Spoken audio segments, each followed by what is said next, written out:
3 ಅಕ್ಷರಗಳಿದೆ. ಆ ಉ ಮ 3 ಸೇರಿದರೆ ಓಂ ಆಗತ್ತೆ. ಆ ಅಂದರೆ ಸೃಷ್ಟಿ, ಉ ಅಂದರೆ ಸ್ಥಿತಿ, ಮ ಅಂದರೆ ಲಯ. ಆ ಅಂದಾಗ ಬಾಯಿ ತೆಗಿತೀವಿ, ಆ ಸೃಷ್ಟಿ. ಊ ದೀರ್ಘ ಬಾಯಿ ತೆಗೆದಿರೋದು ಹಾಗೇ ಇರುತ್ತೆ, ಅದರ ಅರ್ಥ ಸ್ಥಿತಿ. ಮ ಅಂದರೆ ಬಾಯಿ ಮುಚ್ಕೋತೀವಿ, ಲಯ. ಸೃಷ್ಟಿ, ಸ್ಥಿತಿ, ಲಯ, ಈ 3ರ ಸೂಚಕ ಓಂ ಅನ್ನುವಂತಹ ಒಂದು ಸಂಯುಕ್ತಾಕ್ಷರ, ಪ್ರಣವ ಅಂತ ಕರಿತೀವಿ. ಅತ್ಯಂತ ಶ್ರೇಷ್ಠವಾದಂತಹ ಮಂತ್ರ, ಮಂತ್ರಗಳಲ್ಲೇ ಆದಿಮಂತ್ರ ಅಂತ ಹೇಳ್ಬೋದು ಅದನ್ನು. ಅಖಿಲಾಂಡ ಕೋಟಿ ಬ್ರಹ್ಮಾಂಡದ ಸೃಷ್ಟಿ ಕೋಟ್ಯಾಂತರ ವರ್ಷಗಳ ಹಿಂದೆ ಪ್ರಾರಂಭವಾಯಿತು. ಆ ಸೃಷ್ಟಿಯ ಪ್ರಾರಂಭದಲ್ಲಿ ಹೊರಬಂದಂತಹ ಸಂಯುಕ್ತಾಕ್ಷರವೇ ಅಥವಾ ಧ್ವನಿಯೇ ಓಂಕಾರ. ಬಹಳ ಪವಿತ್ರವಾದದ್ದು. ಅದಕ್ಕೆ ಯಾವುದೇ ಮಂತ್ರವನ್ನು ಪ್ರಾರಂಭ ಮಾಡುವಾಗ ಮೊಟ್ಟ ಮೊದಲು ಓಂ ಹೇಳ್ತೇವೆ, ನಂತರ ಆ ಮಂತ್ರವನ್ನು ಹೇಳ್ತೇವೆ. ನೀವು ಅಷ್ಟೋತ್ತರವನ್ನು ಹೇಳ್ತೀರಿ, ಸಹಸ್ರನಾಮವನ್ನು ಹೇಳ್ತೀರಿ, ಪ್ರತಿ ಸಾಲಿನ ಪ್ರಾರಂಭದಲ್ಲಿ ಓಂ ಬರುತ್ತೆ. ಅಷ್ಟು ಪ್ರಮುಖವಾದಂತಹ ಒಂದು ಮಂತ್ರ ಅದು. ಇರಲಿ, ಇಂದು ಅಗಲಿದ ಶ್ರೀಮತಿ ರಾಧಮ್ಮನವರ ಆತ್ಮಕ್ಕೆ ಶಾಂತಿಯನ್ನು ಕೋರ್ತಾ ಅವರಿಗೆ ಸದ್ಗತಿ ದೊರೀಲಿ, ಅವರು ವೈಕುಂಠವನ್ನು ಸೇರಲಿ. ವೈಕುಂಠ ಅಂದರೆ ಅನುಪಾದಕ ಲೋಕ. ನಾನು ಅದನ್ನು ವಿಸ್ತರಿಸಲಿಕ್ಕೆ ಸಮಯ ಇಲ್ಲ. ಅದು ವಿಷ್ಣು ಲೋಕ, ಅದನ್ನು ಗೋಲೋಕ ಅಂತ ಸಹ ಕರೀತಾರೆ. ಆ ಅನುಪಾದಕ ಲೋಕದಲ್ಲಿರುವ ವಿಷ್ಣುವಿನ ಪಾದಗಳನ್ನು ಅವರು ಸೇರಲಿ, ಅವರ ಆತ್ಮಕ್ಕೆ ಶಾಂತಿ ದೊರಕಲಿ ಅನ್ನೋ ಉದ್ದೇಶದಿಂದ ಅವರನ್ನು ವೈಕುಂಠಕ್ಕೆ ಕಳುಹಿಸುವ ಸಲುವಾಗಿ ನಾವು ಮಾಡ್ತಾ ಇರುವಂತಹ ಒಂದು ಕಾರ್ಯಕ್ರಮ ಇದು. ಬಹಳ ಮಹತ್ವ ಇದೆ ಇದಕ್ಕೆ. ಅಗಲಿದ ಆತ್ಮಕ್ಕೆ ಸದ್ಗತಿಯನ್ನು ಕೋರಬೇಕಾದದ್ದು ಶತ್ರುವಿನ ಕರ್ತವ್ಯ ಸಹ ಹೌದು. ರಾವಣಾಸುರ ರಾಮನ ಹೆಂಡತಿಯನ್ನು ಹೊತ್ತೊಯ್ದು ಬಂಧನದಲ್ಲಿಟ್ಟ. ಅಂಥ ರಾವಣಾಸುರನನ್ನು ರಾಮ ಕೊಂದ ನಂತರ ರಾವಣನ ಮುಂದೆ ನಿಂತ್ಕೊಂಡು ಆತನ ಆತ್ಮಕ್ಕೆ ಶಾಂತಿಯನ್ನು ಸದ್ಗತಿಯನ್ನು ಕೋರ್ತಾನೆ. ಮರಣ ಹೊಂದಿದ ನಂತರ ಯಾರು ಮಿತ್ರರೂ ಅಲ್ಲ, ಯಾರು ಶತ್ರುಗಳೂ ಅಲ್ಲ, ಆತ್ಮಸ್ವರೂಪಿಗಳು. ಆತ್ಮಕ್ಕೆ ಇನ್ನೊಂದು ಆತ್ಮಕ್ಕೆ ಯಾವ ಪ್ರತ್ಯೇಕತೆ ಅಥವಾ ವ್ಯತ್ಯಾಸ ಇಲ್ಲ. ಎಲ್ಲ ಆತ್ಮಗಳು ಏಕತ್ವದಿಂದಲೇ ಹೊರಬಂದಿರೋದು. ಹಾಗಾಗಿ ನಾವು ಯಾವುದೇ ದ್ವೇಷ, ಹಗೆತನ, ವ್ಯಾಜ್ಯವನ್ನು ಹೊಂದಿದ್ರೂ ಮರಣ ಹೊಂದಿದ ನಂತರ ಆತ್ಮ ಎಲ್ಲರಿಗೂ ಸಮಾನವೇ, ಸದ್ಗತಿಯನ್ನು ಬಯಸಲೇಬೇಕು. ಅಂಥದ್ರಲ್ಲಿ ರಾಧಮ್ಮನವರು ಸ್ನೇಹ ಜೀವಿ, ನಿಸ್ಪೃಹ ವ್ಯಕ್ತಿ, ಸೇವಾಜೀವಿ, ತ್ಯಾಗ ಜೀವಿ. ಮದುವೆಯಾಗಿ ಬಂದಂತಹ ಮನೆಗೆ ತಮ್ಮ ಸರ್ವಸ್ವವನ್ನು ತ್ಯಾಗ ಮಾಡಿದವರು. ಅಂತಹ ಜೀವಿಗೆ ಅವರೊಂದು ರೋಲ್ ಮಾಡೆಲ್. ಯಾರೇ ಮನುಷ್ಯ ಹೊರಟೋದ ಮೇಲೂ ನಮಗೆ ಅರ್ಥ ಆಗುತ್ತೆ ಆ ಮನುಷ್ಯನಲ್ಲಿ ಎಂಥ ಒಂದು ಒಳ್ಳೆಯ ಗುಣ ಇತ್ತು ಅಂತ. ಆ ಗುಣವನ್ನು ನಾವೇನು ಮಾಡಬೇಕು, ಮಾದರಿಯನ್ನಾಗಿ ಬಳಸ್ಕೋಬೇಕು. ಇರಲಿ, ಈಗ ಆ ಆತ್ಮಕ್ಕೆ ಶಾಂತಿಯನ್ನು ಕೋರಿ ಈ ಹಂತದಲ್ಲಿ ಮರಣ ಅಂದರೆ ಏನು, ಮರಣದ ಮಹತ್ವವೇನು ಅನ್ನೋ ಒಂದು ವಿಷಯಕ್ಕೆ ಸಂಬಂಧಪಟ್ಟ ಹಾಗೆ ಒಂದು ಅವಲೋಕನವನ್ನು ನಾವು ಮಾಡೋಣ. ಅವಲೋಕನ ಅಂತ ಅಂದರೆ ಅಂತರಾವಲೋಕನ, ಇಂಟ್ರಾಸ್ಪೆಕ್ಷನ್. ನಾವು ಇಂಟ್ರಾಸ್ಪೆಕ್ಷನ್ ಮಾಡಲ್ಲ, ಯಾವಾಗಲೂ ಎಕ್ಸ್ಟ್ರಾಸ್ಪೆಕ್ಷನ್. ಎಕ್ಸ್ಟ್ರಾಸ್ಪೆಕ್ಷನ್ ಅಂದರೆ ಯಾವಾಗಲೂ ಹೊರಗಿನದನ್ನು ನೋಡ್ತಾ ಇರ್ತೇವೆ ನಾವು, ಇತರ ವ್ಯಕ್ತಿಗಳನ್ನು ಗಮನಿಸ್ತಾ ಇರ್ತೇವೆ, ಅವರಲ್ಲಿರೋ ಕುಂದು ಕೊರತೆಗಳನ್ನು ನೋಡ್ತಾ ಇರ್ತೇವೆ. ನಮ್ಮ ದೃಷ್ಟಿ ಅಂತರಂಗದ ಕಡೆ ಹೋಗೋದು ಬಹಳ ಅಪರೂಪ. ಈ ಇಂದ್ರಿಯಗಳೇ ಹಾಗೆ ನಮ್ಮನ್ನು ಬಹಿರಂಗ ಪ್ರಪಂಚಕ್ಕೆ ಎಳೆದು ಬಿಡುತ್ತೆ. ಏನು ಇಂದ್ರಿಯಗಳು ಅಂದರೆ ಕಣ್ಣುಗಳು, ಕಿವಿ, ನಾಲಿಗೆ, ಚರ್ಮ, ಮೂಗು. ಈ ಪಂಚೇಂದ್ರಿಯಗಳು ಅಂತ, ಜ್ಞಾನೇಂದ್ರಿಯಗಳು ಅಂತ ನಾವೇನು ಹೇಳ್ತೀವಿ, ಈ ಜ್ಞಾನೇಂದ್ರಿಯಗಳು ನಮ್ಮ ಪ್ರಜ್ಞೆಯನ್ನು ಹೊರಕ್ಕೆ ಎಳೆಯುತ್ತವೆ. ಬೆಳಿಗ್ಗೆ ಎದ್ದಾಗಿಂದ ಹಿಡಿದು ರಾತ್ರಿ ನಿದ್ರೆ ಮಾಡೋ ತನಕನೂ ಹೆಚ್ಚು ಕಡಿಮೆ ವಿಜ್ಞಾನಿಗಳು ಹೇಳ್ತಾರೆ, ಮನುಷ್ಯನ ಮನಸ್ಸಿನಲ್ಲಿ 50,000 to 60,000 ಯೋಚನೆಗಳು ಮೇಲೇಳುತ್ತಂತೆ. 50 to 60,000 thoughts arise in one day. ಆ ಆಲೋಚನೆಗಳು ಹೇಗೆ ಹೇಳುತ್ತೆ, ಒಂದರ ನಂತರ ಒಂದು. ಹೇಗೆ ಅಂದರೆ ಒಂದ್ರ ಬಾಲ ಹಿಡಿದು ಇನ್ನೊಂದು, ಇನ್ನೊಂದ್ರ ಬಾಲ ಹಿಡಿದು ಇನ್ನೊಂದು, ಇನ್ನೊಂದ್ರ ಬಾಲ ಹಿಡಿದು ಮತ್ತೊಂದು. ಸಮುದ್ರದಲ್ಲಿ ಹೇಗೆ ಅಲೆಗಳು ಮೇಲೇರ್ತಲೇ ಇರುತ್ತವೋ, ಕೆಳಗಿಳಿತಲೇ ಇರುತ್ತವೋ, ದಡದಲ್ಲಿ ಕುಳಿತುಕೊಂಡ್ರೆ ಹೇಗೆ ಅಲೆಗಳು ಒಂದೇ ಸಮನೆ ಬರ್ತಾ ಇರುತ್ತೋ, ನಾವು ಎದ್ದಿದ್ದಾಗ ನಮ್ಮ ಮನಸ್ಸಿನಲ್ಲೂ ಹಾಗೆ ಅಲೆಗಳು ಮೇಲೇಳ್ತಾನೆ ಇರ್ತವೆ, ಕೆಳಗಿಳಿತಲೇ ಇರ್ತವೆ. ಅಂತಹ ಮನಸ್ಸನ್ನು ನಾವೀಗ ಒಳಕ್ಕೆ ಸರಿಸೋಣ, ಒಂದು ಅಂತರಾವಲೋಕನವನ್ನು ಮಾಡೋಣ. ಮರಣ ಅಂದರೆ ಏನು ಅನ್ನೋದನ್ನು ಅರ್ಥ ಮಾಡ್ಕೊಳ್ಳೋಣ. ನೋಡಿ, ನಾನು ಉಪನ್ಯಾಸಕನಲ್ಲ, ನೀವು ಕೇಳ್ತಾ ಇರುವಂತಹ ಶ್ರೋತೃಗಳು ಅಲ್ಲ.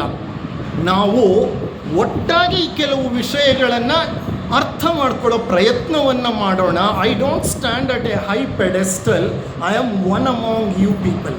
ನಿಮ್ಮ ಜೊತೆ ನಿಮ್ಮಂತೆಯೇ ಇರುವಂತಹ ಒಬ್ಬ ವ್ಯಕ್ತಿ ಅಷ್ಟೇ. Okay, let us go ahead. ಮರಣ, ಮೃತ್ಯು, ಸಾವು, ಅಂತ್ಯ, ಈ ಎಲ್ಲ ಪದಗಳು ಒಂದು ಜೀವಿಯ ಅವಸಾನವನ್ನು ಸೂಚಿಸುತ್ತದೆ. ಅವಸಾನ ಅಂದರೆ ಏನು? ಕೊನೆಯನ್ನು. ಒಂದು ಜೀವಿ ಕೊನೆಯನ್ನು ಹೊಂದುತ್ತಾನೆ, ಆಗ ಆ ವ್ಯಕ್ತಿ ಮರಣ ಹೊಂದಿದ್ದಾನೆ. ಆತನ ಮೃತ್ಯುವಾಗಿದೆ, ಸಾವಾಗಿದೆ, ಆತನ ಅಂತ್ಯವಾಗಿದೆ. ಹಲವಾರು ಪದಗಳನ್ನು ಬಳಸ್ತೀವಿ.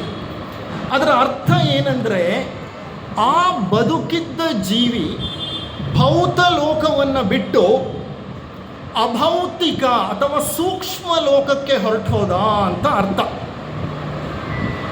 ಅವನ ಅಂತ್ಯವಾಯಿತು ಅಂದರೆ ಅವನು ಈ ಫಿಸಿಕಲ್ ವರ್ಲ್ಡ್ನ ಬಿಟ್ಬಿಟ್ಟ. ಈ ರೂಪಗಳಿಂದ ತುಂಬಿರುವಂಥ ಲೋಕವನ್ನು ಬಿಟ್ಟುಬಿಟ್ಟ. ಅರೂಪ ಲೋಕ, ಸೂಕ್ಷ್ಮ ಲೋಕಕ್ಕೆ ಪ್ರವೇಶ ಮಾಡ್ದ. ಅಂದರೆ ಸ್ಥೂಲದಿಂದ ಸೂಕ್ಷ್ಮಕ್ಕೆ ನಾವು ಪ್ರವೇಶ ಮಾಡುವುದನ್ನು ಮರಣ ಅಂತ ಕರೀತಾರೆ. ಆದರೆ ಈ ಮೃತ್ಯು ಅಥವಾ ಸಾವು ಅನ್ನುವಂತಹ ಪದ ನಮ್ಮಲ್ಲಿ ಭಯ, ಆತಂಕ, ಭೀತಿಯನ್ನು ಉಂಟು ಮಾಡುತ್ತೆ. ಯಾಕೆ ಹೀಗೆ? ನಾವು ಯಾಕೆ ಹೆದರ್ತೇವೆ ಮೃತ್ಯು ಅಂದರೆ? ನೋಡಿ, ಈ ಜಗತ್ತಿನಲ್ಲಿ ಜೀವನಕ್ಕೆ ಸಂಬಂಧಿಸಿದಂತೆ ಸಾವಿರಾರು ಲಕ್ಷಾಂತರ ಗ್ರಂಥಗಳನ್ನು ಬರೆದಿಟ್ಟು ಹೋಗಿದ್ದಾರೆ. ಆದರೆ ಮರಣಕ್ಕೆ ಸಂಬಂಧಿಸಿದ ಹಾಗೆ ಸಾಹಿತ್ಯ ಇರೋದು ಬಹಳ ಕಡಿಮೆ. ಎಲ್ಲೋ ಕೆಲವು, ಗರುಡ ಪುರಾಣ ಅಂತೀರಿ ನೀವು, ಅದು ಸ್ವಲ್ಪ ಸಾವಿನ ಬಗ್ಗೆ ಹಿಂದೂ ಧರ್ಮದಲ್ಲಿ ಸ್ವಲ್ಪ ವಿಷಯ ಕೊಡುತ್ತೆ. ಈಜಿಪ್ಷಿಯನ್ ಬುಕ್ ಆಫ್ ಡೆಡ್ ಅಂತ ಒಂದು ಪುಸ್ತಕ ಇದೆ, ಈಜಿಪ್ಟ್ ದೇಶದ್ದು. ಅದು ಒಂದು ಸಾವಿನ ಬಗ್ಗೆ ಬರೆದ ಪುಸ್ತಕ. ನಮ್ಮ ಬ್ರಹ್ಮಜ್ಞಾನ ಸಮಾಜ ಅಂತ ಇದೆ, ಥಿಯೋಸಾಫಿಕಲ್ ಸೊಸೈಟಿ, ಅದರಲ್ಲಿ ಯೋಗಿ ಲೆಡ್ ಬೀಟರ್ ಅವರು ಮರಣಾನಂತರ ಜೀವನ ಅಂತ ಒಂದು ಪುಸ್ತಕ ಬರೀತಾರೆ. ಆನಿ ಬೆಸೆಂಟರ್ ಮರಣಕ್ಕೆ ಸಂಬಂಧಪಟ್ಟ ಹಾಗೆ ಕೆಲವು ಗ್ರಂಥಗಳನ್ನು ಬರೆದಿದ್ದಾರೆ. ಕೆಲವು ಉಪನಿಷತ್ತುಗಳಲ್ಲಿ ಅಲ್ಲಿ ಇಲ್ಲಿ ಮರಣಕ್ಕೆ ಸಂಬಂಧಪಟ್ಟ ವಿಚಾರ ಇದೆ. ನೀವೆಲ್ಲ ಕೇಳಿದ ಹಾಗೆ ಕಠೋಪನಿಷತ್ ಅಂತ ಕೇಳಿದಿರಲ್ವಾ? ಕಥಾ ಉಪನಿಷತ್. ನಚಿಕೇತನಿಗೂ ಯಮನಿಗೂ ನಡೆಯುವ ಸಂವಾದ. ನಚಿಕೇತ ತಂದೆಯ ಮೇಲೆ ಕೋಪಿಸಿಕೊಳ್ತಾನೆ. ಕಾರಣ, ತಂದೆ ಒಂದು ಯಜ್ಞವನ್ನು ಮಾಡಿ ಯಜ್ಞದ ಕೊನೆಯಲ್ಲಿ ಹಸುಗಳನ್ನು ದಾನ ಮಾಡಬೇಕಾಗಿತ್ತು. ನಚಿಕೇತನ ತಂದೆ ಬಡವಾಗಿರುವ, ಬಹಳ ದುರ್ಬಲವಾಗಿರುವ, ಇಂದ್ರಿಯಗಳು ಸರಿಯಾಗಿ ಕೆಲಸ ಮಾಡದೇ ಇರುವಂತಹ ಗೋವುಗಳನ್ನೆಲ್ಲ ಏನು ಮಾಡ್ತಾನೆ, ಅವನು ದಾನ ಕೊಡ್ತಾನೆ. ಮಗನಿಗೆ ಬಹಳ ದುಃಖ ಆಗತ್ತೆ. ನಮ್ಮ ತಂದೆ ಎಷ್ಟು ಜಿಪುಣ, ಎಂತೆಂಥ ಹಸುಗಳನ್ನು ಹುಡುಕಿ ದಾನ ಅಂತ ಮಾಡ್ತಾ ಇದ್ದಾನೆ, ದಾನದ ಹೆಸರಲ್ಲಿ ಅಂತ ತಂದೆಯ ಮುಂದೆ ಹೋಗಿ ನಿಂತ್ಕೊಂಡು ನನ್ನನ್ನು ಯಾರಿಗೆ ದಾನ ಕೊಡ್ತೀಯಾ ಅಂತಾನೆ. ಆಗ ತಂದೆಯಾದಂತಹ ಗೌತಮ ಹೇಳ್ತಾನೆ, ನಿನ್ನನ್ನು ಯಮನಿಗೆ ದಾನ ಮಾಡಿಬಿಡ್ತೀನಿ ಅಂತ. ಸರಿ ಅಂತ ಆತ ನಾನು ಯಮಲೋಕಕ್ಕೆ ಹೊರಟು ಹೋಗ್ತೀನಿ ಅಂತ ಅಂದ್ಬಿಟ್ಟು ಹೊರಟುಬಿಡ್ತಾನೆ. ಯಮಲೋಕಕ್ಕೆ ಹೋಗಿ 3 ದಿನ ಯಮಲೋಕದ ದ್ವಾರದಲ್ಲಿ ಕುಳಿತುಕೋತಾನೆ. ಯಮ ಇರೋದಿಲ್ಲ, ಎಲ್ಲೋ ಹೋಗಿರ್ತಾನೆ. 3 ದಿನ ಆಹಾರ ನಿದ್ರೆ ಏನೂ ಇಲ್ಲ. 3ನೆಯ ದಿನ ಬರ್ತಾನೆ ಯಮದೇವ. ಈ ನಚಿಕೇತನನ್ನು ಕಂಡು ಅವನಿಗೆ 3 ದಿನ ಅನ್ನಾಹಾರಗಳನ್ನು ಬಿಟ್ಟು ನನಗೋಸ್ಕರ ಕಾಯ್ತಾ ಯಾವ ಒಂದು ನಿಷ್ಠೆಯಿಂದ ಈತ ಇಲ್ಲಿದ್ದಾನೆ, ಖಂಡಿತವಾಗೂ ಈತನ ನಿಷ್ಠೆಯನ್ನು ಮೆಚ್ಚಬೇಕು ಅಂತ ಆತನನ್ನು ಬೇಡ್ಕೊಳ್ತಾನೆ. ಅಪ್ಪ, ನೀನು ಬಂದು 3 ದಿನ ಆಯ್ತಂತೆ, ಏನೂ ತಿಂದಿಲ್ಲ, ನೀರೂ ಕುಡ್ದಿಲ್ಲ, ನನಗೋಸ್ಕರ ಕಾಯ್ತಾ ಇದೆಯಾ, ನಿನಗೆ 3 ವರಗಳನ್ನು ಕೊಡ್ತೀನಿ, ಕೇಳ್ಕೋ ಅಂತ. ಆಗ ಅವನು ಕೇಳೋ ಒಂದು ವರ ಏನು ಗೊತ್ತಾ? ಮರಣದ ನಂತರ ಏನಾಗುತ್ತದೆ, ಮರಣಾನಂತರ ಜೀವನ ಏನು, ಒಬ್ಬ ವ್ಯಕ್ತಿ ಮರಣವನ್ನು ಹೊಂದಿದ ಮೇಲೆ ಆತ ಎಲ್ಲಿ ಹೋಗ್ತಾನೆ, ಏನಾಗತ್ತೆ ಅವನಿಗೆ ಅಂತ ಯಮ ಪರಿಪರಿಯಾಗಿ ಬೇಡ್ತಾನೆ. ಮರಣ ಅನ್ನೋದೊಂದು ರಹಸ್ಯನಪ್ಪ, ಅದನ್ನು ನಾನು ಯಾರಿಗೂ ಬಿಡಿಸಿ ಹೇಳಲಿಕ್ಕೆ ಸಾಧ್ಯ ಇಲ್ಲ, ಅದು ಪರಮ ರಹಸ್ಯ ಅಂತಾನೆ. ಆದರೆ ನಚಿಕೇತ ಬಿಡಲ್ಲ, ಹೇಳ್ತಾನೆ, ವರವನ್ನು ನೀನು ಕೊಟ್ಟಿದೀಯ, ನೀನು ಕೊಟ್ಟಿರೋ ವರವನ್ನೇ ನಾನು ಒಂದು ಕೇಳ್ತಾ ಇದ್ದೀನಿ, ನೀನು ಇದನ್ನು ನನಗೆ ಕೊಡಲಿಲ್ಲ ಅಂದರೆ ನೀನು ಆಡಿದ ಮಾತಿಗೆ ತಪ್ಪಿದವನಾಗ್ತೀಯ ನೀನು ಅಂತ. ಆಗ ಯಮ ಆತನಿಗೆ ಆ ರಹಸ್ಯವನ್ನು ಹೇಳಲೇಬೇಕಾಗತ್ತೆ. ಮರಣದ ನಂತರ ಏನಾಗತ್ತೆ ಅಂತ ಅದು ಕಠೋಪನಿಷತ್ ಅಥವಾ ಕಠೋಪನಿಷತ್ತಿನಲ್ಲಿ ಬರುತ್ತೆ. ಹೀಗೆ ಮರಣಕ್ಕೆ ಸಂಬಂಧಪಟ್ಟ ಹಾಗೆ ಇರುವಂತಹ ಒಂದು ಮಾಹಿತಿ ಬಹಳ ಕಡಿಮೆ, ಆದರೆ ಜೀವನಕ್ಕೆ ಸಂಬಂಧಪಟ್ಟ ಹಾಗೆ ಸಾಕಷ್ಟು ಮಾಹಿತಿ ನಿಮಗೆ ಸಿಕ್ಕುತ್ತೆ. ನೋಡಿ, ಒಂದು ಗಾದೆಯ ಮಾತಿದೆ ಸಂಸ್ಕೃತದಲ್ಲಿ, ಜಾತಸ್ಯ ಮರಣಂ ಧ್ರುವಂ, ಅಂದರೆ ಹುಟ್ಟಿದ ಪ್ರತಿ ವ್ಯಕ್ತಿ ಸಾಯಲೇಬೇಕು, ಮೇಲೇರಿದ ಪ್ರತಿ ವಸ್ತು ಕೆಳಗೆ ಇಳಿಯಲೇಬೇಕು, ಹಗಲಾದ ಮೇಲೆ ರಾತ್ರಿ ಬರಲೇಬೇಕು, ರಾತ್ರಿಯಾದ ಮೇಲೆ ಹಗಲು ಬರಲೇಬೇಕು. ಅಂದರೆ ಹುಟ್ಟಿದ ನಂತರ ಆ ವ್ಯಕ್ತಿಗೆ ಸಾವು ತಪ್ಪಿದ್ದಲ್ಲ. ಈ ಜಗತ್ತಿನಲ್ಲಿ ಜನಿಸಿದ ಎಲ್ಲ ಜೀವಿಗಳು ಯಾವ್ಯಾವುದು ಹುಟ್ಟುತ್ತವೋ ಅವೆಲ್ಲ ಒಂದಲ್ಲ ಒಂದು ದಿನ ಸಾವನ್ನು ಹೊಂದಲೇಬೇಕು. ರಾಮನಾಗಲಿ, ಕೃಷ್ಣನಾಗಲಿ, ಕ್ರಿಸ್ತನಾಗಲಿ, ಬುದ್ಧನಾಗಲಿ, ಎಲ್ಲರೂ ಒಂದಲ್ಲ ಒಂದು ದಿವಸ ಮರಣ ಹೊಂದಲೇಬೇಕಾಯಿತು. ಒಬ್ಬೊಬ್ಬರ ಮರಣ ಒಂದೊಂದು ರೀತಿಯಲ್ಲಿ ಜರುಗಿತು. ಈ ಮರ್ತ್ಯ ಲೋಕವೇ ಹಾಗೆ, ಈ ಭೂಲೋಕದ ಒಂದು ಸ್ವಾದವೇ ಹಾಗೆ. ಮರ್ತ್ಯ ಲೋಕಕ್ಕೆ ಬಂದ ನಂತರ ಹುಟ್ಟಿ ಈ ಲೋಕವನ್ನು ವಿಸರ್ಜಿಸಿ ನಾವು ಹೋಗಲೇಬೇಕಾಗತ್ತೆ. ಅದಕ್ಕೆ ಹೋದ ನಂತರ ಏನಾಗತ್ತೆ? ಡಿ ವಿ ಗುಂಡಪ್ಪನವರ ಹೆಸರನ್ನು ನೀವು ಕೇಳಿರ್ಬೋದು.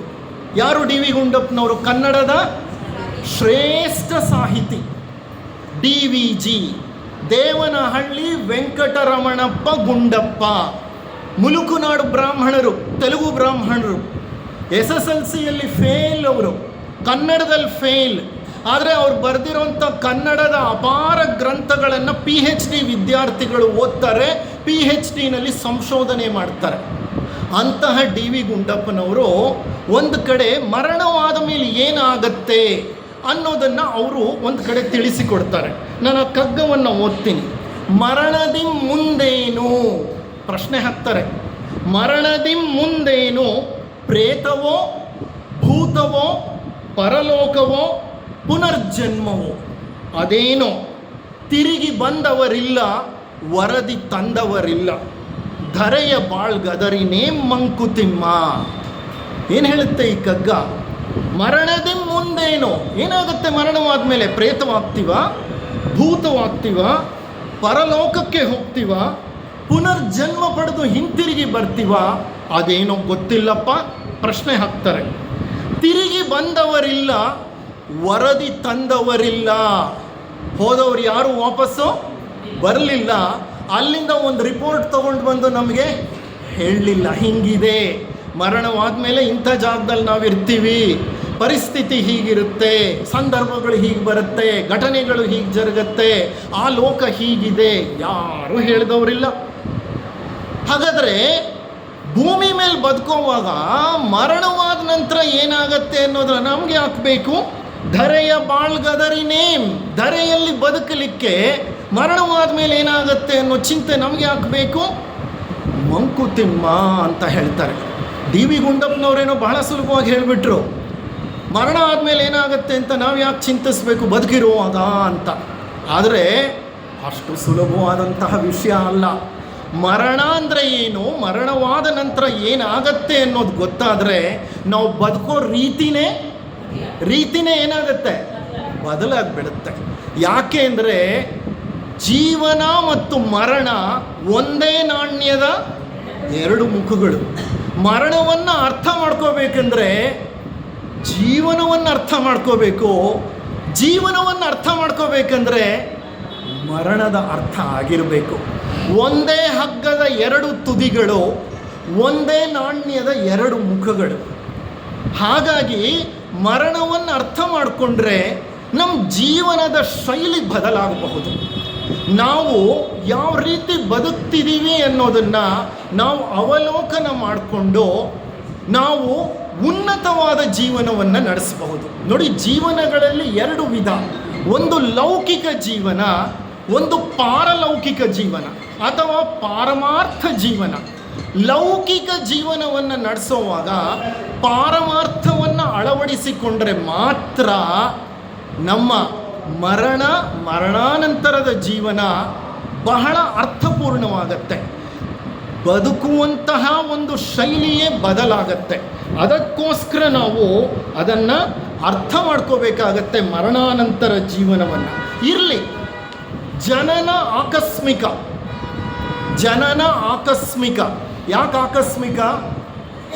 ಯಾಕೆ ಆಕಸ್ಮಿಕ ಜನನ ಅನ್ನೋದು? ನಿಮಗೆ ವಿಜ್ಞಾನ ಗೊತ್ತಿದ್ರೆ ಅದು ಆಕಸ್ಮಿಕ ಅಂತ ಚೆನ್ನಾಗಿ ಅರ್ಥ ಆಗುತ್ತೆ. ಯಾಕೆ ಗೊತ್ತಾ? ತಂದೆಯ ವೀರ್ಯದಲ್ಲಿ ಲಕ್ಷಾಂತರ ಕೋಟ್ಯಾಂತರ ವೀರ್ಯಾಣುಗಳಿರುತ್ತೆ. There are millions of sperms in the ಸೆಮನ್. ಆ ಕೋಟ್ಯಾಂತರ ವೀರ್ಯಾಣುಗಳಲ್ಲಿ ಒಂದು ವೀರ್ಯಾಣು ತಾಯಿಯ ಅಂಡವನ್ನು ಹೋಗಿ ತಲುಪುತ್ತೆ. ಆ ಮೊಟ್ಟ ಮೊದಲು ಯಾವ ವೀರ್ಯಾಣು ಒಳಗೆ ಹೋಗಿ ತಲುಪುತ್ತೋ ಅಲ್ಲಿಗೆ ಅದು ಡೋರ್ ಕ್ಲೋಸ್ ಮಾಡಿಬಿಡುತ್ತೆ. ಯಾವ ವೀರ್ಯಾಣು ಹೋಗಿ ತಲುಪುತ್ತೆ? ಲಕ್ಷಾಂತರ ವೀರ್ಯಾಣುಗಳಿದ್ದಾಗ ಯಾವ ವೀರ್ಯಾಣು ಫಸ್ಟ್ ಹೋಗಿ ತಲುಪುತ್ತೆ? ಅದು ಆಕ್ಸಿಡೆಂಟ್, ಅದು ಆಕಸ್ಮಿಕ. ಇಂಥ ವೀರ್ಯಾಣುನೇ ಹೋಗಿ ತಲುಪಬೇಕು ಅಂತ ಇಲ್ಲ, ಕೋಟ್ಯಾಂತರ ವೀರ್ಯಾಣುಗಳಿದ್ದಾಗ. ಹಾಗಾಗಿ ಬರ್ತ್ ಇಸ್ ಅನ್ ಆಕ್ಸಿಡೆಂಟ್. ಈಗ ಆ ವೀರ್ಯಾಣುವಿನ ಬಿಟ್ಟು ಬೇರೆ ವೀರ್ಯಾಣು ಹೋಗಿ ಅಂಡವನ್ನು ತಲುಪಿದ್ದಿದ್ರೆ ನಾನು ಹುಟ್ಟುತ್ತಿರಲಿಲ್ಲ, ಇಲ್ಲ ನೀವು ಹುಟ್ಟುತ್ತಿರಲಿಲ್ಲ, ಬೇರೆ ಒಂದು ಜೀವಿ ಹುಟ್ಟಿರ್ತಿತ್ತು. To that extent it is an accident. One in million. ಹಾಗಾಗಿ ಜನನ ಆಕಸ್ಮಿಕ ಆದಮೇಲೆ ಮರಣನೂ ಆಕಸ್ಮಿಕನ ಇಲ್ಲ, ಮರಣ ನಿಶ್ಚಿತ. Death is certain. ಪ್ರಾಯಶಃ ನಾನು ಸಾಯ್ತೀನಿ ಅಂದರೆ ಜನ ನಗ್ತಾರ ಇಲ್ವಾ? ಪ್ರಾಯಶಃ ಅಲ್ಲಪ್ಪ, ಹುಟ್ಟಿದ ಪ್ರತಿ ಜೀವಿನೂ ಇಲ್ಲೇ ಸಾಯಲೇಬೇಕು. ರಾಮನನ್ನು ಬಿಡಲಿಲ್ಲ, ಕೃಷ್ಣನನ್ನು ಬಿಡಲಿಲ್ಲ. ಕೃಷ್ಣ ಮರಣವನ್ನೇ ಮರೆತು ಕಾಡಿನಲ್ಲಿ ಸುತ್ತಾಡ್ತಾ ಇದ್ದ. ಯಾದವ ವಂಶ ನಾಶವಾಗೋಗಿತ್ತು, ಅವರೇ ಹೊಡೆದಾಡಿಕೊಂಡು. ಬಹಳ ಆಯಾಸವಾಗಿ ಕಾಡಿನಲ್ಲಿ ವೃಕ್ಷದ ಕೆಳಗೆ ಕುಳಿತಿದ್ದ ಶಿವ ಬೇಟೆಗಾರನ ರೂಪದಲ್ಲಿ ಬಂದು ಆತನ ಕಾಲಿಗೆ ಬಾಣವನ್ನು ಹೊಡೆದ. ಜಿಂಕೆಯ ಕಣ್ಣು ಅಂತ. ಆಗ ಕೃಷ್ಣನಿಗೆ ಎಚ್ಚರವಾಯಿತು, ಆಹಾ, ನನ್ನ ಆಯಸ್ಸು ಮುಗಿತು, ದ್ವಾಪರ ಮುಳುಗುತ್ತೆ. ಈಗ ಏನು ಪ್ರಾರಂಭ ಆಗಬೇಕು? ಕಲಿ ಪ್ರಾರಂಭವಾಗಬೇಕು. ಕಲಿ ಪ್ರಾರಂಭವಾಗುವಾಗ ನಾನು ಈ ಭೂಮಿ ಮೇಲೆ ಇರೋದು ಸರಿಯಲ್ಲ, ನನ್ನ ಅವತಾರ ಮುಗೀತು, ಇನ್ನು ನಾನು ಈ ದೇಹವನ್ನು ವಿಸರ್ಜಿಸಬೇಕು ಅಂತ ಕೃಷ್ಣ ಆದ ದೇಹವನ್ನು ವಿಸರ್ಜಿಸಿ ಹೋಗ್ತಾನೆ. ಅಂದರೆ ಕೃಷ್ಣನಿಗೂ ತಪ್ಪಲಿಲ್ಲ, ರಾಮನಿಗೂ ತಪ್ಪಲಿಲ್ಲ, ಬುದ್ಧನಿಗೂ ತಪ್ಪಲಿಲ್ಲ, ಕ್ರಿಸ್ತನಿಗೂ ತಪ್ಪಲಿಲ್ಲ. ಕ್ರಿಸ್ತನನ್ನು ಶಿಲುಬೆಗೇರಿಸ್ಬಿಟ್ರು. ಬುದ್ಧ ಕೊನೆಯಲ್ಲಿ ಹಂದಿ ಮಾಂಸವನ್ನು ತಿಂದು ರೋಗಕ್ಕೆ ಈಡಾಗಿ ಸತ್ತು ಹೋಗ್ತಾನೆ. 91 ವರ್ಷ ವಯಸ್ಸಿನ ಬುದ್ಧ. ಇರಲಿ, ಒಬ್ಬೊಬ್ಬರ ಮರಣ ಒಂದೊಂದು ರೀತಿ, ಆದರೆ ಮರಣವಂತೂ ಜರುಗಲೇ ಬೇಕು. ಯಾವಾಗ ಮರಣ ನಿಶ್ಚಿತ, ಹೌದು. ಯಾವತ್ತು ನನ್ನ ಮರಣ? ಯಾವತ್ತು, ಎಲ್ಲಿ, ಯಾರ ಜೊತೆಯಲ್ಲಿರ್ತಾರೆ ನಾನು ಮರಣ ಹೊಂದುವಾಗ? ಯಾರಿಗೂ ಅದು ಅನಿಶ್ಚಿತ. ಎಲ್ಲಿ ಮರಣ ಆಗತ್ತೆ, ಯಾವಾಗ ಮರಣ ಆಗತ್ತೆ, ಯಾವ ಸಂದರ್ಭದಲ್ಲಿ ಮರಣ ಆಗತ್ತೆ, ಯಾರು ನಮ್ಮೊಡನೆ ಇರ್ತಾರೆ, ನನ್ನ ಮರಣಕ್ಕೆ ಕಾರಣವೇನಾಗತ್ತೆ, ಯಾವುದು ನಮಗೆ ಗೊತ್ತಿರೋದಿಲ್ಲ. ಮರಣ ನಿಶ್ಚಿತವೇ ಆದರೂ ಎಲ್ಲಿ, ಹೇಗೆ, ಯಾಕೆ ಇದು ಗೊತ್ತಿರೋದಿಲ್ಲ. ಅದು ಅನಿಶ್ಚಿತವೇ ಆಗಿ ಉಳಿದಿರುತ್ತೆ. ಮರಣವಿಲ್ಲದ ಮನೆಯೇ ಇಲ್ಲ, ಒಪ್ಕೋತೀರಾ? ಮರಣವಿಲ್ಲದೆ ಇರೋ ಮನೆ ಇದೆಯಾ ಎಲ್ಲಾದರೂ? ಯಾರ ಮನೆಯನ್ನಾದರೂ ಕೇಳಿ, ಅವರ ಪೂರ್ವಿಕರು ಮರಣ ಹೊಂದೇ ಇರ್ತಾರೆ. ಹೌದಾ ಅಲ್ವಾ? ಇದಕ್ಕೆ ಸಂಬಂಧಪಟ್ಟ ಹಾಗೆ ಬುದ್ಧನ ಜೀವನದಲ್ಲಿ ನಡೆದ ಒಂದು ಘಟನೆ, ಒಂದು ಕತೆ. ಶ್ರಾವಸ್ತಿ. ಎಲ್ಲಿದೆ ಶ್ರಾವಸ್ತಿ? ನಮ್ಮ ಭರತ ಖಂಡದ ಉತ್ತರ ಪ್ರದೇಶದ ತುತ್ತ ತುದಿಯಲ್ಲಿ, ನೇಪಾಳದ ಬಾರ್ಡರಲ್ಲಿದೆ ಶ್ರಾವಸ್ತಿ. ಅದನ್ನು ಸಾವತ್ತಿ ಅಂತ ಕರೀತಾರೆ. ಆ ಶ್ರಾವಸ್ತಿಯಲ್ಲಿ, ಅದು ಬುದ್ಧನ ಒಂದು ತೀರ್ಥಕ್ಷೇತ್ರ ಶ್ರಾವಸ್ತಿ. ಶ್ರಾವಸ್ತಿಯಲ್ಲಿ ನಡೆದ ಘಟನೆ ಕಿಸಾ ಗೌತಮಿ. ಕೇಳಿದಿರಾ ಕಿಸಾ ಗೌತಮಿಯ ಕತೆ? ಕಿಸಾ ಗೌತಮಿ ಅಂತ ಒಂದು ಹೆಣ್ಣು ಶ್ರಾವಸ್ತಿಯಲ್ಲಿರ್ತಾಳೆ. ಆಕೆ ಸಣಕಲು, ಬಡಕಲು ದೇಹ, ನೋಡೋದಕ್ಕೆ ದುರ್ಬಲವಾಗಿ ಕಾಣ್ತಾಳೆ. ತಂದೆ ತಾಯಿಯರ ಮನೆಯಲ್ಲಿ ಇವಳನ್ನು ಯಾವಾಗ ಮದುವೆ ಮಾಡಿ ಕಳಿಸ್ತೀವಪ್ಪ ಅಂತ ಅವ್ರು ಯೋಚನೆ ಮಾಡ್ತಿರ್ತಾರೆ. ಆಕೆ ಮದುವೆ ಬೇಗ ಆಗಲ್ಲ. ಕೊನೆಗೆ ಆಕೆ ಅದೃಷ್ಟ ಚೆನ್ನಾಗಿತ್ತು, ಒಬ್ಬ ಶ್ರೀಮಂತ ವ್ಯಕ್ತಿ ಆಕೆಯನ್ನು ಮದುವೆ ಆಗಿಬಿಟ್ಟ. ತಂದೆ ತಾಯಿಗಳು ಅಪ್ಪ ನಮ್ಮ ಸಮಸ್ಯೆ ಮುಗೀತು ಅಂತ ಅಂದ್ಕೊಂಡ್ರು. ತಂದೆ ತಾಯಿ ಮನೆಯಲ್ಲಿ ಬಹಳಷ್ಟು ಅವಹೇಳನ ನಡೀತಾ ಇತ್ತು. ಬಹಳಷ್ಟು ತಂದೆ ತಾಯಿಗಳು ಆಕೆಯ ಮೇಲೆ ಕೋಪ ಮಾಡ್ಕೋತಿದ್ರು, ಬೈಗುಳಗಳಿರ್ತಿತ್ತು. ಸರಿ, ಗಂಡನ ಮನೆಗೆ ಬಂದ್ಲು. ಶ್ರೀಮಂತರು ಸುಖವಾಗಿರ್ತಾಳೇನೋ ಅಂತ ಅಂದ್ಕೊಂಡ್ರೆ ಕಿಸಾ ಗೌತಮಿ, ಆಕೆ ಅದೃಷ್ಟ ಮಕ್ಕಳಾಗಲಿಲ್ಲ. ಗಂಡನ ಮನೆಯಲ್ಲೂ ಮೂದಲಿಕೆ ಪ್ರಾರಂಭವಾಯಿತು, ಅವಹೇಳನ, ಅಪಮಾನ ಎಲ್ಲ ಪ್ರಾರಂಭವಾಯಿತು. ಆಕೆ ಎಲ್ಲ ಅಪಮಾನಗಳನ್ನು ಅವಳು ಗಚ್ಚಿ ಸಹಿಸಿಕೊಂಡ್ಲು. 4-5 ವರ್ಷಗಳಾದ ಮೇಲೆ ಅವಳ ಅದೃಷ್ಟ ಚೆನ್ನಾಗಿತ್ತು, ಒಂದು ಮಗು ಹುಟ್ಟಿತು. ಮಗು ಹುಟ್ಟಿದ ತಕ್ಷಣ ಎಲ್ಲರಿಗೂ ಸಂತೋಷವಾಗೋಯ್ತು ಮನೆಯಲ್ಲಿರೋರಿಗೆ. ಕಿಸಾ ಗೌತಮಿಗೆ ಅವಹೇಳನ, ಅಪಮಾನ, ಅವಮರ್ಯಾದೆ ಎಲ್ಲ ನಿಂತೋಯ್ತು. ಆದರೆ ಮತ್ತೆ ಅವಳ ಅದೃಷ್ಟ ಕೈ ಕೊಡ್ತು. ಆ ಮಗು 2-3 ವರ್ಷದ ವಯಸ್ಸು. ಆ ಮಗು ಆಕಸ್ಮಿಕವಾಗಿ ಸತ್ತೋಯ್ತು. ಯಾವಾಗ ಮಗು ಸತ್ತೋಯ್ತೋ ಕಿಸಾ ಗೌತಮಿಗೆ ಬಹಳ ದುಃಖವಾಗೋಯ್ತು. ಆಕಾಶವೇ ಕಳಚಿ ಆಕೆಯ ತಲೆ ಮೇಲೆ ಬಿದ್ದು ಹೋಯಿತು ಅನ್ನುವಂತಹ ಭಾವ ಆಕೆಯಲ್ಲಿ ನೆಲೆಸಿಬಿಡ್ತು. ರೋಧಿಸಿಬಿಟ್ಲು, ಓಡಾಡಿಬಿಟ್ಲು ಆ ಮಗುವನ್ನು ತಬ್ಬಿಕೊಂಡು. ಕೊನೆಗೆ ಆ ಮಗುವನ್ನು ಕೈಯಲ್ಲೆತ್ಕೊಂಡು ಶ್ರಾವಸ್ತಿಯ ಒಂದೊಂದು ಮನೆಯ ಬಾಗಿಲಿನ ಮುಂದೆ ನಿಂತ್ಕೊಂಡು ಅಳ್ತಾಳೆ. ಬಾಗಿಲಿನ ಕದ ತಟ್ತಾಳೆ, ದಯವಿಟ್ಟು ನನ್ನ ಮಗುವನ್ನು ಬದುಕಿಸಿಕೊಡಿ, ದಯವಿಟ್ಟು ನನ್ನ ಮಗುವನ್ನು ಬದುಕಿಸಿಕೊಡಿ. ಯಾವ ಮನೆಯವರು ಬದುಕಿಸ್ಕೊಡ್ತಾರೆ? ಒಂದು ಮನೆಯಿಂದ ಇನ್ನೊಂದು ಮನೆ, ಇನ್ನೊಂದು ಮನೆಯಿಂದ ಮತ್ತೊಂದು ಮನೆ, ಮತ್ತೊಂದು ಮನೆಯಿಂದ ಮಗದೊಂದು ಮನೆ. ಸಂಜೆವರೆಗೂ, ಸೂರ್ಯಾಸ್ತದವರೆಗೂ ಮಗುವನ್ನು ಎತ್ಕೊಂಡು, ಸತ್ತ ಮಗುವನ್ನು ಸುತ್ತಾ ಇದ್ದಾಳೆ ಶ್ರಾವಸ್ತಿಯಲ್ಲಿ. ಎಲ್ಲರಿಗೂ ಈಕೆಗೆ ಮತಿಭ್ರಮಣೆ ಆಗೋಗಿದೆ, ಹುಚ್ಚಿ ಆಗೋದ್ಲು ಈಕೆ ಅಂತ ಅಂದ್ಕೊಂಡ್ರು. ಆಗ ಯಾರೋ ಒಬ್ಬ ವ್ಯಕ್ತಿಗೆ ಆಕೆ ಮೇಲೆ ತುಂಬ ಅನುಕಂಪ, ಕನಿಕರ ಉಂಟಾಯಿತು. ಆತ ಹೇಳ್ತಾನೆ, ಅಮ್ಮ, ನೀನು ಈ ಥರ ಮನೆಗೆ ಅಲೆದರೆ ನಿನ್ನ ಮಗು ಮತ್ತೆ ಪುನಃ ಬರೋದಿಲ್ಲ ಹುಟ್ಟಿ. ಒಂದು ಕೆಲಸ ಮಾಡೋ, ಊರಾಚೆ ಆಮ್ರವನದ ಕೆಳಗೆ, ಆಮ್ರವನದಲ್ಲಿ ಒಂದು ಮರದ ಕೆಳಗಡೆ ಗೌತಮ ಬುದ್ಧರು ಕುಳಿತುಕೊಂಡಿದ್ದಾರೆ. ನಿನಗೆ ಸಹಾಯ ಮಾಡಲಿಕ್ಕೆ ಅವರೊಬ್ಬರಿಗೆ ಸಾಧ್ಯ ಅನಿಸುತ್ತೆ ನನಗೆ. ನೀನು ಮಗುವನ್ನು ಎತ್ಕೊಂಡು ಗೌತಮರ ಬಳಿ ಹೋಗು, ಬುದ್ಧರ ಬಳಿ ಹೋಗು ಅಂತ. ಕಿಸಾ ಗೌತಮಿ ಓಡೋಡಿ ಹೋಗ್ತಾಳೆ ಮಗುವನ್ನು ಎತ್ಕೊಂಡು. ಬುದ್ಧ ತನ್ನ ಶಿಷ್ಯರ ಮುಂದೆ ಕುಳಿತುಕೊಂಡು ಉಪದೇಶಗಳನ್ನು ಮಾಡ್ತಾ ಇದ್ದಾನೆ. ಮೌನವಾದ ಪರಿಸರ, ಸಂಜೆಯ ಹೊತ್ತು ಹಕ್ಕಿಗಳು ಹಿಂತಿರುಗಿ ಬಂದು ಮರಗಳ ಮೇಲೆ ಕುಳಿತು ತಮ್ಮ ಪುಟ್ಟ ಮರಿಗಳಿಗೆ ಆಹಾರವನ್ನು ತಿನ್ನಿಸ್ತಿವೆ. ಚಿಲಿಪಿಲಿ ಗಾನ, ಸೂರ್ಯಾಸ್ತ, ಪಶ್ಚಿಮ ದಿಕ್ಕಿನಲ್ಲಿ ಕೆಂಪು ಹರಡಿತ್ತು. ಮೌನ ನೀರವ ಸ್ಥಿತಿಯಲ್ಲಿ ಈಕೆ ಜೋರಾಗಿ ಕೂಗಿಕೊಂಡು ಬಂದು ಬುದ್ಧನ ಮುಂದೆ ನಿಂತು ಮಗುವನ್ನು ಬುದ್ಧನ ಮುಂದೆ ಇಟ್ಟು ಗೋಳಾಡ್ತಾಳೆ, ನನ್ನ ಮಗುವನ್ನು ಬದುಕಿಸಿಕೊಡು ಅಂತ. ಬುದ್ಧನಿಗೆ, ಬುದ್ಧದೇವ ಜ್ಞಾನೋದಯ ಹೊಂದಿದವನು, ಎನ್ಲೈಟೆಂಡ್ ಸೋಲ್ ಅದು. ಬುದ್ಧದೇವ ಕನಿಕರದಿಂದ ಆಕೆಯನ್ನು ನೋಡ್ತಾನೆ, ಅನುಕಂಪದಿಂದ ನೋಡ್ತಾನೆ. ಆದರೆ ಬುದ್ಧನಿಗೆ ಅನಿಸುತ್ತೆ ಈಕೆ ಕೇಳ್ತಿರುವಂಥ ವಿಚಾರ ಹೇಗಿದೆ ಅಂದರೆ ಅದು ಪ್ರಾಕೃತಿಕ ನಿಯಮಕ್ಕೆ ವಿರುದ್ಧವಾದದ್ದು. ಸತ್ತ ವ್ಯಕ್ತಿಯನ್ನು ಮತ್ತೆ ಹುಟ್ಟಿಸಿ ಹೊರಗೆ ತರಲಿಕ್ಕೆ ಸಾಧ್ಯವಿಲ್ಲ. ಅಂಥ ಕೆಲಸವನ್ನು ಮಾಡಲಿಕ್ಕೂ ಆಗಲ್ಲ. ಕಾರಣ ಆ ಮಗುವಿನ ಕರ್ಮಗಳು ಮುಗೀತು. ಕರ್ಮಗಳು ಮುಗಿದ ಮೇಲೆ ಅದು ಹೊಟ್ಟೋಯ್ತು. ಹಾಗಾಗಿ ಬುದ್ಧ ಏನು ಮಾಡ್ದ, ಈ ಹೆಂಗಸಿಗೆ ಅರಿವು ಉಂಟಾಗುವಂತೆ ಮಾಡಬೇಕು ಅಂತ ಒಂದು ಆಲೋಚನೆ ಮಾಡ್ದ. ಅಮ್ಮ, ನಿನ್ನ ಮಗುವನ್ನು ಖಂಡಿತ ನಾನು ಬದುಕಿಸ್ಕೊಡ್ತೀನಿ ಅಂತ. ಖುಷಿ ಆಗೋಯ್ತು ಕಿಸಾಗೌತಮಿಗೆ. ಹೋದ ಪ್ರಾಣ ಬಂತು ಅಂತ ಅಂದ್ಕೊಂಡ್ಳು. ಆದರೆ ಬುದ್ಧ ಹೇಳ್ದ, ಅಮ್ಮ ಒಂದು ಷರತ್ತು. ಏನು ಗೊತ್ತಾ ಷರತ್ತು? ಊರಿಗೆ ಹೋಗು, ಭಿಕ್ಷೆ ಬೇಡಿ ಒಂದು ಹಿಡಿ ಸಾಸಿವೆಯನ್ನು ತಗೊಂಡು ಬಾ. ಅಷ್ಟೇ ತಾನೇ?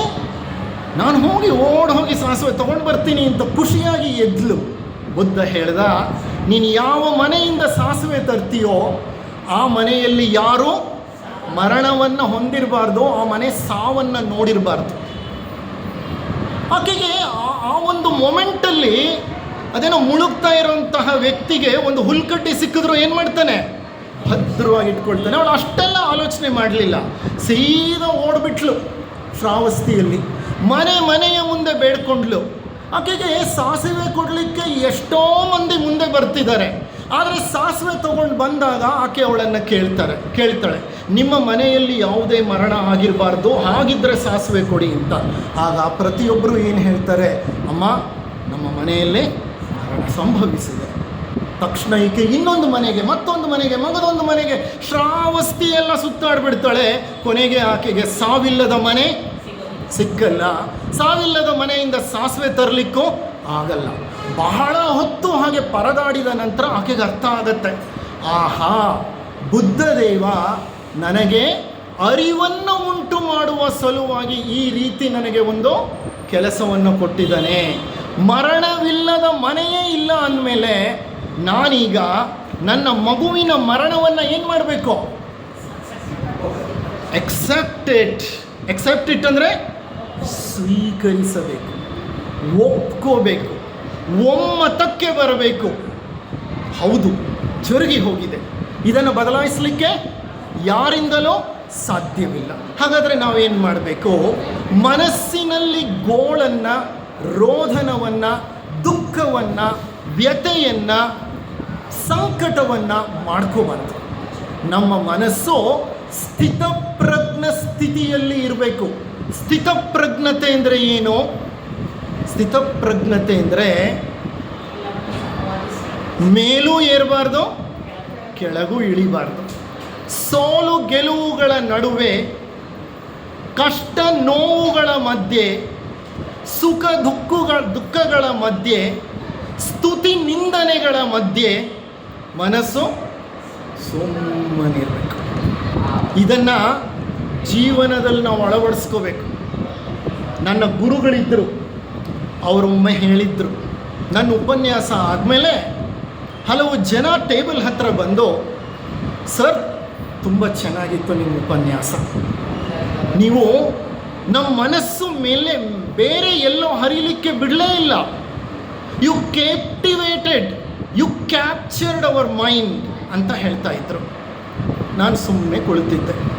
ಅವರೆಲ್ಲ ಹೋದ್ಮೇಲೆ ನನ್ನ ಗುರುಗಳು ಹೇಳಿದ್ರು, ಅಪ್ಪ ಇದು ಸ್ತುತಿ, ನಿನ್ನನ್ನು ಪ್ರೇಸ್ ಮಾಡ್ತಿದ್ದಾರೆ. ನಾಳೆ ನಿನ್ನನ್ನೇನು ಮಾಡ್ಬೋದು? ನಿಂದಿಸಬಹುದು. ಸ್ತುತಿಯಾಗಲಿ ನಿಂದೆಯಾಗಲಿ ನಮ್ಮ ಮನಸ್ಸು ಹಾಗೆ. ಸ್ಥಿತಪ್ರಜ್ಞನ ಲಕ್ಷಣ ಅದು.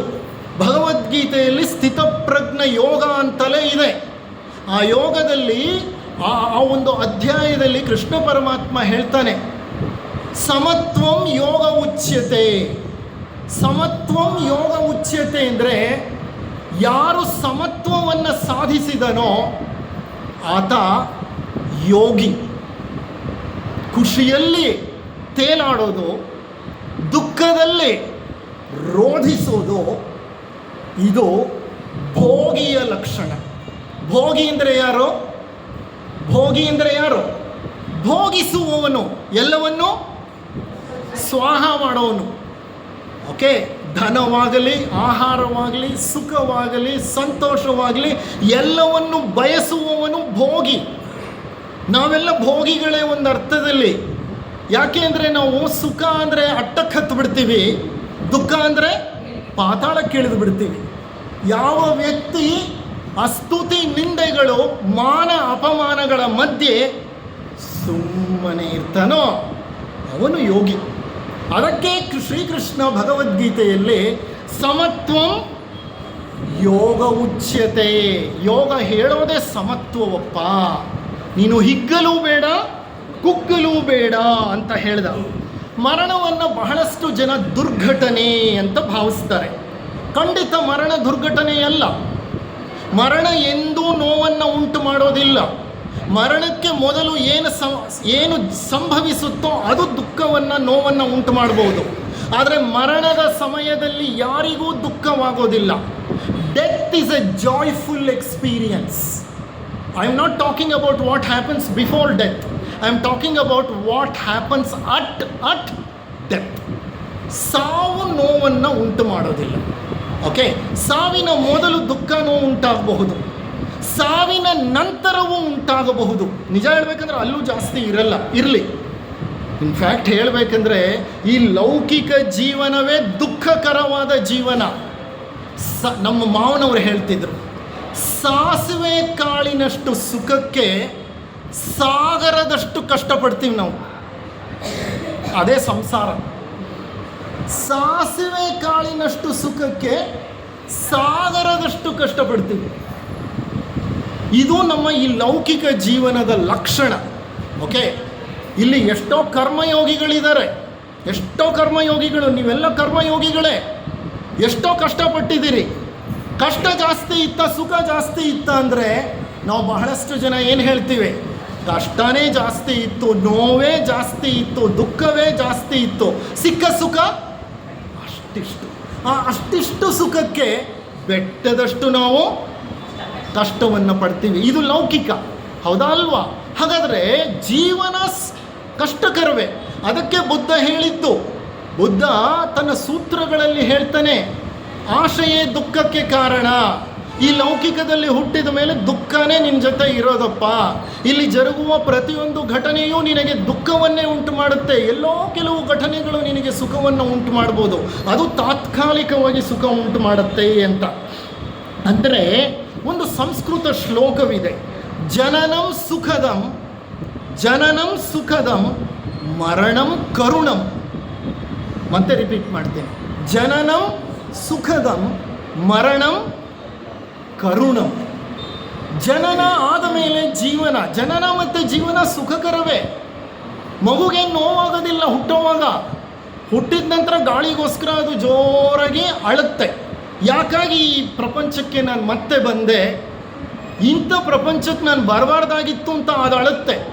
ಅದ್ರ ಸುತ್ತಲೂ ನಿಂತ್ಕೊಂಡಿರೋ ಅದರ ತಂದೆ ತಾಯಿ, ಅದರ ಅಕ್ಕ ಅಣ್ಣ ಸೋದರ ಸಂಬಂಧಿಗಳು ಎಲ್ಲ ಏನು ಮಾಡ್ತಾರೆ? ನಗ್ತಾ ಇರ್ತಾರೆ, ಖುಷಿ ಪಡ್ತಾರೆ. ಮರಣ ಹೊಂದಿದಾಗ ಏನಾಗುತ್ತೆ? ಆತ್ಮ ಈ ಶರೀರವನ್ನು ಬಿಟ್ಟು ಹೋಗುತ್ತೆ. ಅಪ್ಪ ಸಾಕಾಯ್ತಪ್ಪ ನನಗೆ ಈ ಲೌಕಿಕ ಜೀವನ, ಈ ಭಾರವಾದ ಶರೀರವನ್ನು ಹೊತ್ಕೊಂಡು ಎಷ್ಟು ಕಷ್ಟ ನಷ್ಟಗಳನ್ನು ಅನುಭವಿಸಿದೆ, ನನಗೆ ಬಿಡುಗಡೆ ಆಯ್ತಪ್ಪ. ಅಂದರೆ 60-70-80 ವರ್ಷ ಒಬ್ಬ ಖೈದಿಯನ್ನು ನೀವು ಕರ್ಕೊಂಡು ಹೋಗಿ ಸೆರೆಮನೆಯಲ್ಲಿ ಹಾಕಿ ನಂತರ ಒಂದು ದಿವಸ ಅವನನ್ನು ಬಿಟ್ಟರೆ ಏನು ಮಾಡ್ತಾನೆ ಅವನು? ಅಪ್ಪ ಬಿಡುಗಡೆ ಆಯ್ತಪ್ಪ, ನನಗೆ ಸಾಕಾಯ್ತಪ್ಪ ಅಂತನಲ್ಲ. ಹಾಗೆ ಒಳಗೆ ಆತ್ಮ ಬಂಧಿಸಲ್ಪಟ್ಟಿದೆ. ಶರೀರದ ಒಳಗಡೆ ಆತ್ಮ ಸಿಕ್ಕಾಕೊಂಡು ಬಿಟ್ಟಿದೆ. ಆತ್ಮ ಸೂಕ್ಷ್ಮ, ಶರೀರ ಸ್ಥೂಲ. ಸ್ಥೂಲವಾದ ಶರೀರದಲ್ಲಿ ಸೂಕ್ಷ್ಮವಾದ ಆತ್ಮ ಬಂಧನಕ್ಕೊಳಗಾಗಿದೆ. ಈ ಆತ್ಮ ಹೊರಗಡೆ ಹೋಗಬೇಕು ಅಂತ ಬಯಸುತ್ತೆ, ಆದರೆ ಶರೀರ ಅದನ್ನು ಭದ್ರವಾಗಿ ಬಿಗಿ ಹಿಡ್ಕೊಂಡಿರುತ್ತೆ. ಇದೇ ಪುರುಷ ಪ್ರಕೃತಿಗಳ ಲೀಲೆ. ಪ್ರತಿ ಶರೀರದಲ್ಲೂ ಪುರುಷನಿದ್ದಾನೆ. ಶರೀರ ಪ್ರಕೃತಿಯಾದರೆ ಆತ್ಮ ಅನ್ನುವಂಥದ್ದು ಪುರುಷ ಬಿಡುಗಡೆಯನ್ನು ಬಯಸ್ತಾನೆ. ಮರಣ ಹೊಂದಿದಾಗ ಪುರುಷ ಬಿಡುಗಡೆಯನ್ನು ಹೊಂದುತ್ತಾನೆ. ಆ ಪುರುಷ ಹೊರಗೆ ಬರೋವಾಗ ಖುಷಿಯಾಗಿ ಬರ್ತಾನೆ.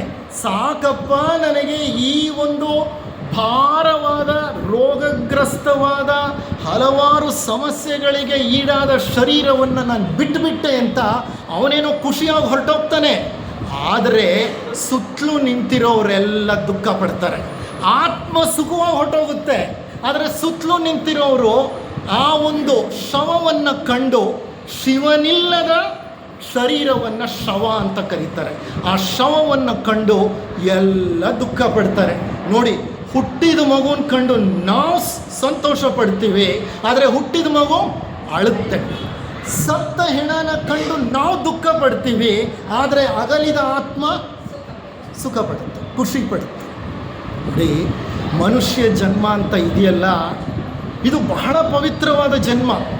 ಎಷ್ಟು ಪವಿತ್ರವಾದ ಜನ್ಮ ಅಂದರೆ, ಎಷ್ಟು ಕೋಟಿ ವರ್ಷಗಳ ಸಾಹಸ ಮಾಡಿದ್ದೀವಿ ಗೊತ್ತಾ ನಾವು ಮನುಷ್ಯರಾಗಲಿಕ್ಕೆ. ಇದು ಎಷ್ಟನೇ ಕಲ್ಪಕಾಲ ಹೇಳಿ? ಈ ಕಲ್ಪದ ಹೆಸರೇನು ಹೇಳಿ? ಕಲ್ಪ ಅಂದರೆ ಏನು ಹೇಳಿ? ಕಲ್ಪ ಅಂದರೆ 432 ಕೋಟಿ ವರ್ಷಗಳಿಗೆ ಒಂದು ಕಲ್ಪಕಾಲ. ನಾವು 4ನೆಯ ಕಲ್ಪಕಾಲದಲ್ಲಿದ್ದೀವಿ. ಏನೀ ಕಲ್ಪದ ಹೆಸರು? ಶ್ವೇತವರಾಹ ಕಲ್ಪ. ಇನ್ನು 3 ಕಲ್ಪಗಳು ಬರುತ್ತೆ. ನಾವಿರೋದು 7 ಕಲ್ಪಕಾಲಗಳ ಒಂದು ಯೋಜನೆಯಲ್ಲಿ. ಮಧ್ಯದ ಕಲ್ಪ, 4ನೆಯ ಕಲ್ಪದ ಅರ್ಧ ಭಾಗ ಶ್ವೇತವರಾಹ ಕಲ್ಪ. ನಾವು ಈ ಯೋಜನೆಗೆ ಸೇರಿದವರೇ ಅಲ್ಲ, ನಾವು ಈ ಸೂರ್ಯನಿಗೆ ಸೇರಿದವರೇ ಅಲ್ಲ. ನಾವು ಯಾವುದೋ ಬೇರೆ ಸೂರ್ಯನ ಗ್ರಹಗಳಲ್ಲಿ ನಾವು ಹುಟ್ಟಿದವರು. ಆ ಸೂರ್ಯ ಸತ್ತೋದ ಮೇಲೆ, ಆ ಸೋಲಾರ್ ಸಿಸ್ಟಮ್ ಸತ್ತೋದ ಮೇಲೆ ನಮ್ಮನ್ನು ಆ ಕರ್ಮ ದೇವತೆಗಳು ಈ ಯೋಜನೆಗೆ ತಂದುಬಿಟ್ರು. ಈ ಯೋಜನೆಯ ಮೊದಲನೆಯ ಕಲ್ಪದಲ್ಲಿ ನಾವು ಖನಿಜಗಳಾಗಿದ್ವಿ. 432 ಕೋಟಿ ವರ್ಷಗಳ ಕಾಲ ಖನಿಜಗಳಾಗಿ ಹಲವು ಜನ್ಮಗಳನ್ನು ಪಡೆದ್ವಿ. 2ನೆಯ ಕಲ್ಪದಲ್ಲಿ ನಾವು ಖನಿಜಗಳಿಂದ ಸಸ್ಯಗಳಾದ್ವಿ. ಕೋಟ್ಯಾಂತರ ಸಸ್ಯಗಳಾಗಿ ಸತ್ತು ಹುಟ್ಟಿ 2ನೆಯ ಕಲ್ಪದಲ್ಲಿ ಸಸ್ಯ ವರ್ಗಕ್ಕೆ ಬಂದ್ವಿ. 3ನೆಯ ಕಲ್ಪದಲ್ಲಿ ಸಸ್ಯ ವರ್ಗದಿಂದ ಪ್ರಾಣಿ ವರ್ಗಕ್ಕೆ ಬಂದ್ವಿ. ಕೋಟ್ಯಾಂತರ ಪ್ರಾಣಿಗಳಾಗಿ ಲಕ್ಷಾಂತರ ಜನ್ಮಗಳನ್ನು ಪಡೆದು 3ನೇ ಕಲ್ಪಕಾಲದಲ್ಲಿ ಮೃಗಗಳಾಗಿ ಬದುಕಿದ್ವಿ. ಇದು 4ನೆಯ ಕಲ್ಪ. ನಾವೇನಾಗಿದ್ದೀವಿ? ಈಗ ಮನುಷ್ಯರಾಗಿದ್ದೀವಿ. ಮುಂದಿನ ಕಲ್ಪಕ್ಕೆ ನಾವೇನಾಗಬೇಕು? ಋಷಿಗಳಾಗಬೇಕು. ಅದರ ಮುಂದಿನ ಕಲ್ಪಕ್ಕೆ ಏನಾಗಬೇಕು? ಮಹರ್ಷಿಗಳಾಗಬೇಕು.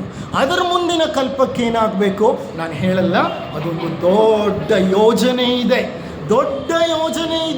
ನಾವು ಬುದ್ಧರಾಗ್ತೀವಿ. ಆಗ ನಾವು ಜ್ಞಾನೋದಯ ಹೊಂದಿ 8ನೇ ದೀಕ್ಷೆ ಅದು. ನಾವೀಗ ಮಾನವ ಜನ್ಮವನ್ನು ನಾವು ಹೊಂದಿದ್ದೀವಿ. ಬುದ್ಧ 8ನೆಯ ದೀಕ್ಷೆ. ಆ 8ನೆಯ ದೀಕ್ಷೆಯನ್ನು ತಲುಪಬೇಕು. ಅದರ ಮೇಲೆ ಸನತ್ ಕುಮಾರ, ನಾವು ಸುಬ್ರಹ್ಮಣ್ಯ ಸ್ವಾಮಿಯ ಆ ಪಟ್ಟವನ್ನು ಪಡಿತೀವಿ ನಾವು. ಅಂದರೆ ಇದೊಂದು ದೊಡ್ಡ ಯೋಜನೆ. ಎಷ್ಟು ದೊಡ್ಡ ಯೋಜನೆ ಅಂದರೆ it's A great divine plan. ಇರಲಿ, ಮನುಷ್ಯ ಜನ್ಮ ಬಹಳ ಪವಿತ್ರವಾದದ್ದು. ಇದರ ಹಿಂದೆ ದೊಡ್ಡ ಇತಿಹಾಸವಿದೆ. ಕೋಟಿ ವರ್ಷಗಳ ಕಾಲ ನಾವು ಹುಟ್ಟಿ ಸತ್ತು ಬೆಳೆದು ಪುನರ್ಜನ್ಮಗಳನ್ನು ಪಡೆದು ನಾನಾ ಜೀವಿಗಳಾಗಿ ಈ ಹಂತವನ್ನು ಬಂದು ತಲುಪಿದ್ದೀವಿ. ಅದಕ್ಕೆ ಪುರಂದರದಾಸರು ಒಂದು ಕಡೆ ಹೇಳ್ತಾರೆ, ಏಸು ಕಾಯಂಗಳ ಕಳೆದು 84 ಲಕ್ಷ ಜೀವರಾಶಿಯನ್ನು ದಾಟಿ ಬಂದ ಈ ಶರೀರ, ಏಸು ಕಾಯಂಗಳ ಕಳೆದು, ಕಾಯಂಗಳು ಅಂದರೆ ದೇಹಗಳು, ಏಸು ಅಂದರೆ ಎಷ್ಟು ಕಾಯಂಗಳು, ಎಷ್ಟು ಶರೀರಗಳನ್ನು ಕಳ್ಕೊಂಡು 84 ಲಕ್ಷ ಜೀವರಾಶಿಯನ್ನು ದಾಟಿ ಬಂದು ಈ ಶರೀರವನ್ನು ಪಡೆದಿದೆಯಪ್ಪ ನೀನು. ತಾನಲ್ಲ, ತನ್ನದಲ್ಲ, ನಾನಲ್ಲಪ್ಪ ಇದು, ನನ್ನದು ಅಲ್ಲಪ್ಪ ಇದು. ಈ ಶರೀರ ನಾನಲ್ಲ, ಈ ಶರೀರ ನನ್ನದು ಅಲ್ಲ. ಆದರೆ ನಾವು ಈ ಶರೀರದ ಮೇಲೆ ಏನು ಬೆಳೆಸ್ಕೊಂಡ್ಬಿಟ್ಟಿದ್ದೀವಿ? ವ್ಯಾಮೋಹವನ್ನು. ಎಷ್ಟು ವ್ಯಾಮೋಹ ಬೆಳೆಸ್ಕೊಂಡಿದ್ದೀವಿ? ಯಾರಾದರೂ ಒಂದು ಸಣ್ಣ ಸೂಜಿಯಲ್ಲಿ ಸ್ವಲ್ಪ ಚುಚ್ಚಿದ್ರೂ ನಮಗೇನಾಗುತ್ತೆ? ದುಃಖ ಅಲ್ಲ, ವ್ಯಗ್ರಭಾವ. ಬಸ್ಗಳಲ್ಲಿ ಆಗತ್ತೆ ಇದು. ನಡ್ಕೊಂಡು ಬರ್ತಾ ಇರ್ತಾರೆ ಯಾರೋ, ತಿಳಿಯದೆ ನಮ್ಮ ಕಾಲ ಮೇಲೆ ಹೆಜ್ಜೆ ಇಡ್ತಾರೆ, ತಕ್ಷಣ ನಮಗೇನಾಗುತ್ತೆ? ವಿಪರೀತ ಕೋಪ ಬರುತ್ತೆ. ಯಾಕೆಂದರೆ ಈ ಶರೀರದ ಮೇಲೆ ನಮಗಿರುವಂತಹ ವ್ಯಾಮೋಹ. ನಾನು ಇದನ್ನು ಗಮನಿಸಿದ್ದೀನಿ. ಒಮ್ಮೆ ನಾನು ಸ್ಕೂಟರ್ನಲ್ಲಿ ಬರ್ತಾ ಇದ್ದೆ, ಬಸ್ ಪಕ್ಕದಲ್ಲಿ ಹೋಗ್ತಿತ್ತು, ಯಾರೋ ಕುಳಿತಿರೋನು ಉಗುಳಿದ ತಕ್ಷಣ ಬಂದು ನನ್ನ ಮುಖಕ್ಕೆ ಬಿತ್ತು. ಎಷ್ಟು ಕೋಪ ಬಂತು ಗೊತ್ತಾ? ಕೆಂಡದಂಥ ಕೋಪ ಬಂತು. ಆದರೆ ಮನೆಗೆ ಹೋದ ಮೇಲೆ ಅರ್ಥ ಆಯಿತು, ಅವನು ತಿಳಿದೇನೋ ಅವನು ಹೋಗ್ದ. ಈಗ ನಾನೇನು ಮಾಡಬೇಕು? ಇದನ್ನು ಬದಲಾಯಿಸ್ಲಿಕ್ಕಾಗತ್ತಾ? ನಾನು ಆಗಲ್ಲ, ಹೋಗಿದೆ. ಅದನ್ನು ಒರೆಸ್ಕೊಂಡು ನಾನೇನು ಮಾಡಬೇಕು? ಸುಮ್ಮನೆ ಇರಬೇಕು, ಸ್ಥಿತಪ್ರಜ್ಞನಾಗಿರಬೇಕು. ಸ್ಥಿತಪ್ರಜ್ಞತೆ ಅಂದರೆ ಅಲ್ಲೇ. ಈಗ ಅಧ್ಯಾತ್ಮ ಅನ್ನುವಂಥದ್ದು ಇದೇನೆ.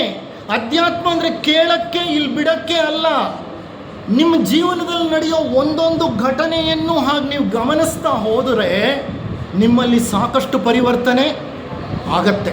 ಇರಲಿ, ಮನುಷ್ಯ ಜನ್ಮ ಬಹಳ ದುರ್ಲಭ, ಬಹಳ ಶ್ರೇಷ್ಠವಾದದ್ದು. ಅದಕ್ಕೆ ಸಂಬಂಧಪಟ್ಟ ಹಾಗೆ ನನ್ನ ಈ ಜನ್ಮದ ಪತ್ನಿ ಹಿಂದಿನ ಎಷ್ಟೋ ಜನ್ಮಗಳಲ್ಲೂ ಯಾವುದೋ ಸಂಬಂಧಗಳಿತ್ತು ನಮಗೆ. ಈ ಜನ್ಮದ ಪತ್ನಿ ಡಾಕ್ಟರ್ ಜ್ಯೋತಿ ನಾಗೇಶ್ ಅಂತ ಅವರು ದಾಸರ ಒಂದು ಪದವನ್ನು ಹಾಡ್ತಾರೆ, ಮನುಷ್ಯ ಜನ್ಮ ಎಷ್ಟು ಪವಿತ್ರವಾದದ್ದು ಅಂತ ಹೇಳಲಿಕ್ಕೆ.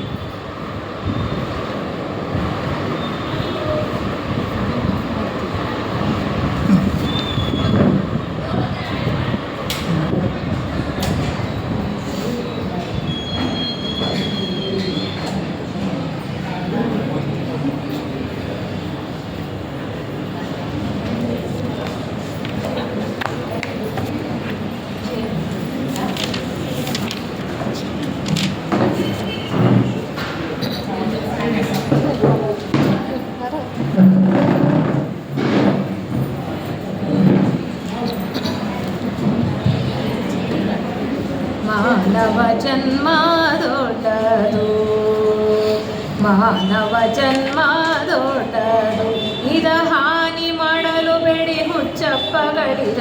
ಮಾನವ ಜನ್ಮ ದೊಡ್ಡದು, ಇದ ಹಾನಿ ಮಾಡಲು ಬೇಡಿ ಹುಚ್ಚಪ್ಪಗಳಿರ. ಮಾನವ ಜನ್ಮ ದೊಡ್ಡದು. ಕಣ್ಣು ಕೈ ಕಾಲ್ ಕಿವಿ ನಾಲಿಗೆ ಇರಲಿಕ್ಕೆ ಮಣ್ಣು ಮುಕ್ಕಿ ಹುಚ್ಚರಾಗುವರೇ. ಕಣ್ಣು ಕೈ ಕಾಲ್ ಕಿವಿ ನಾಲಿಗೆ ಇರಲಿಕ್ಕೆ ಮಣ್ಣು ಮುಕ್ಕಿ ಹುಚ್ಚರಾಗುವರೇ. ಹೆಣ್ಣು ಮಣ್ಣಿಗಾಗಿ ಹರಿಯ ನಮಾಮೃತ ಉಣ್ಣದೆ ಉಪವಾಸ ಇರುವರೆ ಕೋಡಿ. ಮಾನವ ಜನ್ಮ ದೊಡ್ಡದು, ಮಾನವ ಜನ್ಮ ದೊಡ್ಡದು. ಕಾಲನ ದೂತರು ಕಾಲ್ ಪಿಡಿದೆಳೆವಾಗ ತಾಳುತ್ತಳೆಂದರೆ ತಾಳುವರೇ. ಕಾಲನ ದೂತರು ಕಾಲ್ ಪಿಡಿದೆಳೆವಾಗ ತಾಳುತ್ತಳೆಂದರೆ ತಾಳುವರೇ. ಧಾಳಿ ಬರುವ ಮುನ್ನ ಧರ್ಮವ ಗಳಿಸಿರೋ ಸುಳ್ಳಿನ ಸಂಸಾರ ಸುಳಿಗೆ ಸಿಕ್ಕಲು ಬಿಡಿ. ಮಾನವ ಜನ್ಮ ದೊಡ್ಡದು, ಇದ ಹಾನಿ ಮಾಡಲು ಬೇಡಿ ಹುಚ್ಚಪ್ಪಗಳಿದ. ಮಾನವ ಜನ್ಮ ದೊಡ್ಡದು. ಏನು ಕರಣ ಇದು ಪತಿಯನ್ನು ಮರೆತಿರಿ, ಧನಧಾನ್ಯ ಪುತ್ರರು ಕಾಯುವರೇ. ಏನು ಕರಣ ಇದು ಪತಿಯನ್ನು ಮರೆತಿರಿ, ಧನಧಾನ್ಯ ಪುತ್ರರು ಕಾಯುವರೇ. ಇನ್ನಾದರೂ ಏಕೋ ಭಾವದಿಂದ ಭಜಿಸಿರೋ ಚನ್ನ ಶ್ರೀ ಪುರಂದರ ವಿಠಲರಾಯನ. ಮಾನವ ಜನ್ಮ ದೊಡ್ಡದು, ಇರ ಹಾನಿ ಮಾಡಲು ಬಿಡಿ ಹುಚ್ಚಪ್ಪಗಳಿರ. ಮಾನವ ಜನ್ಮ ದೊಡ್ಡದು, ಮಾನವ ಜನ್ಮ ದೊಡ್ಡದು, ಮಾನವ ಜನ್ಮ ದೊಡ್ಡದು.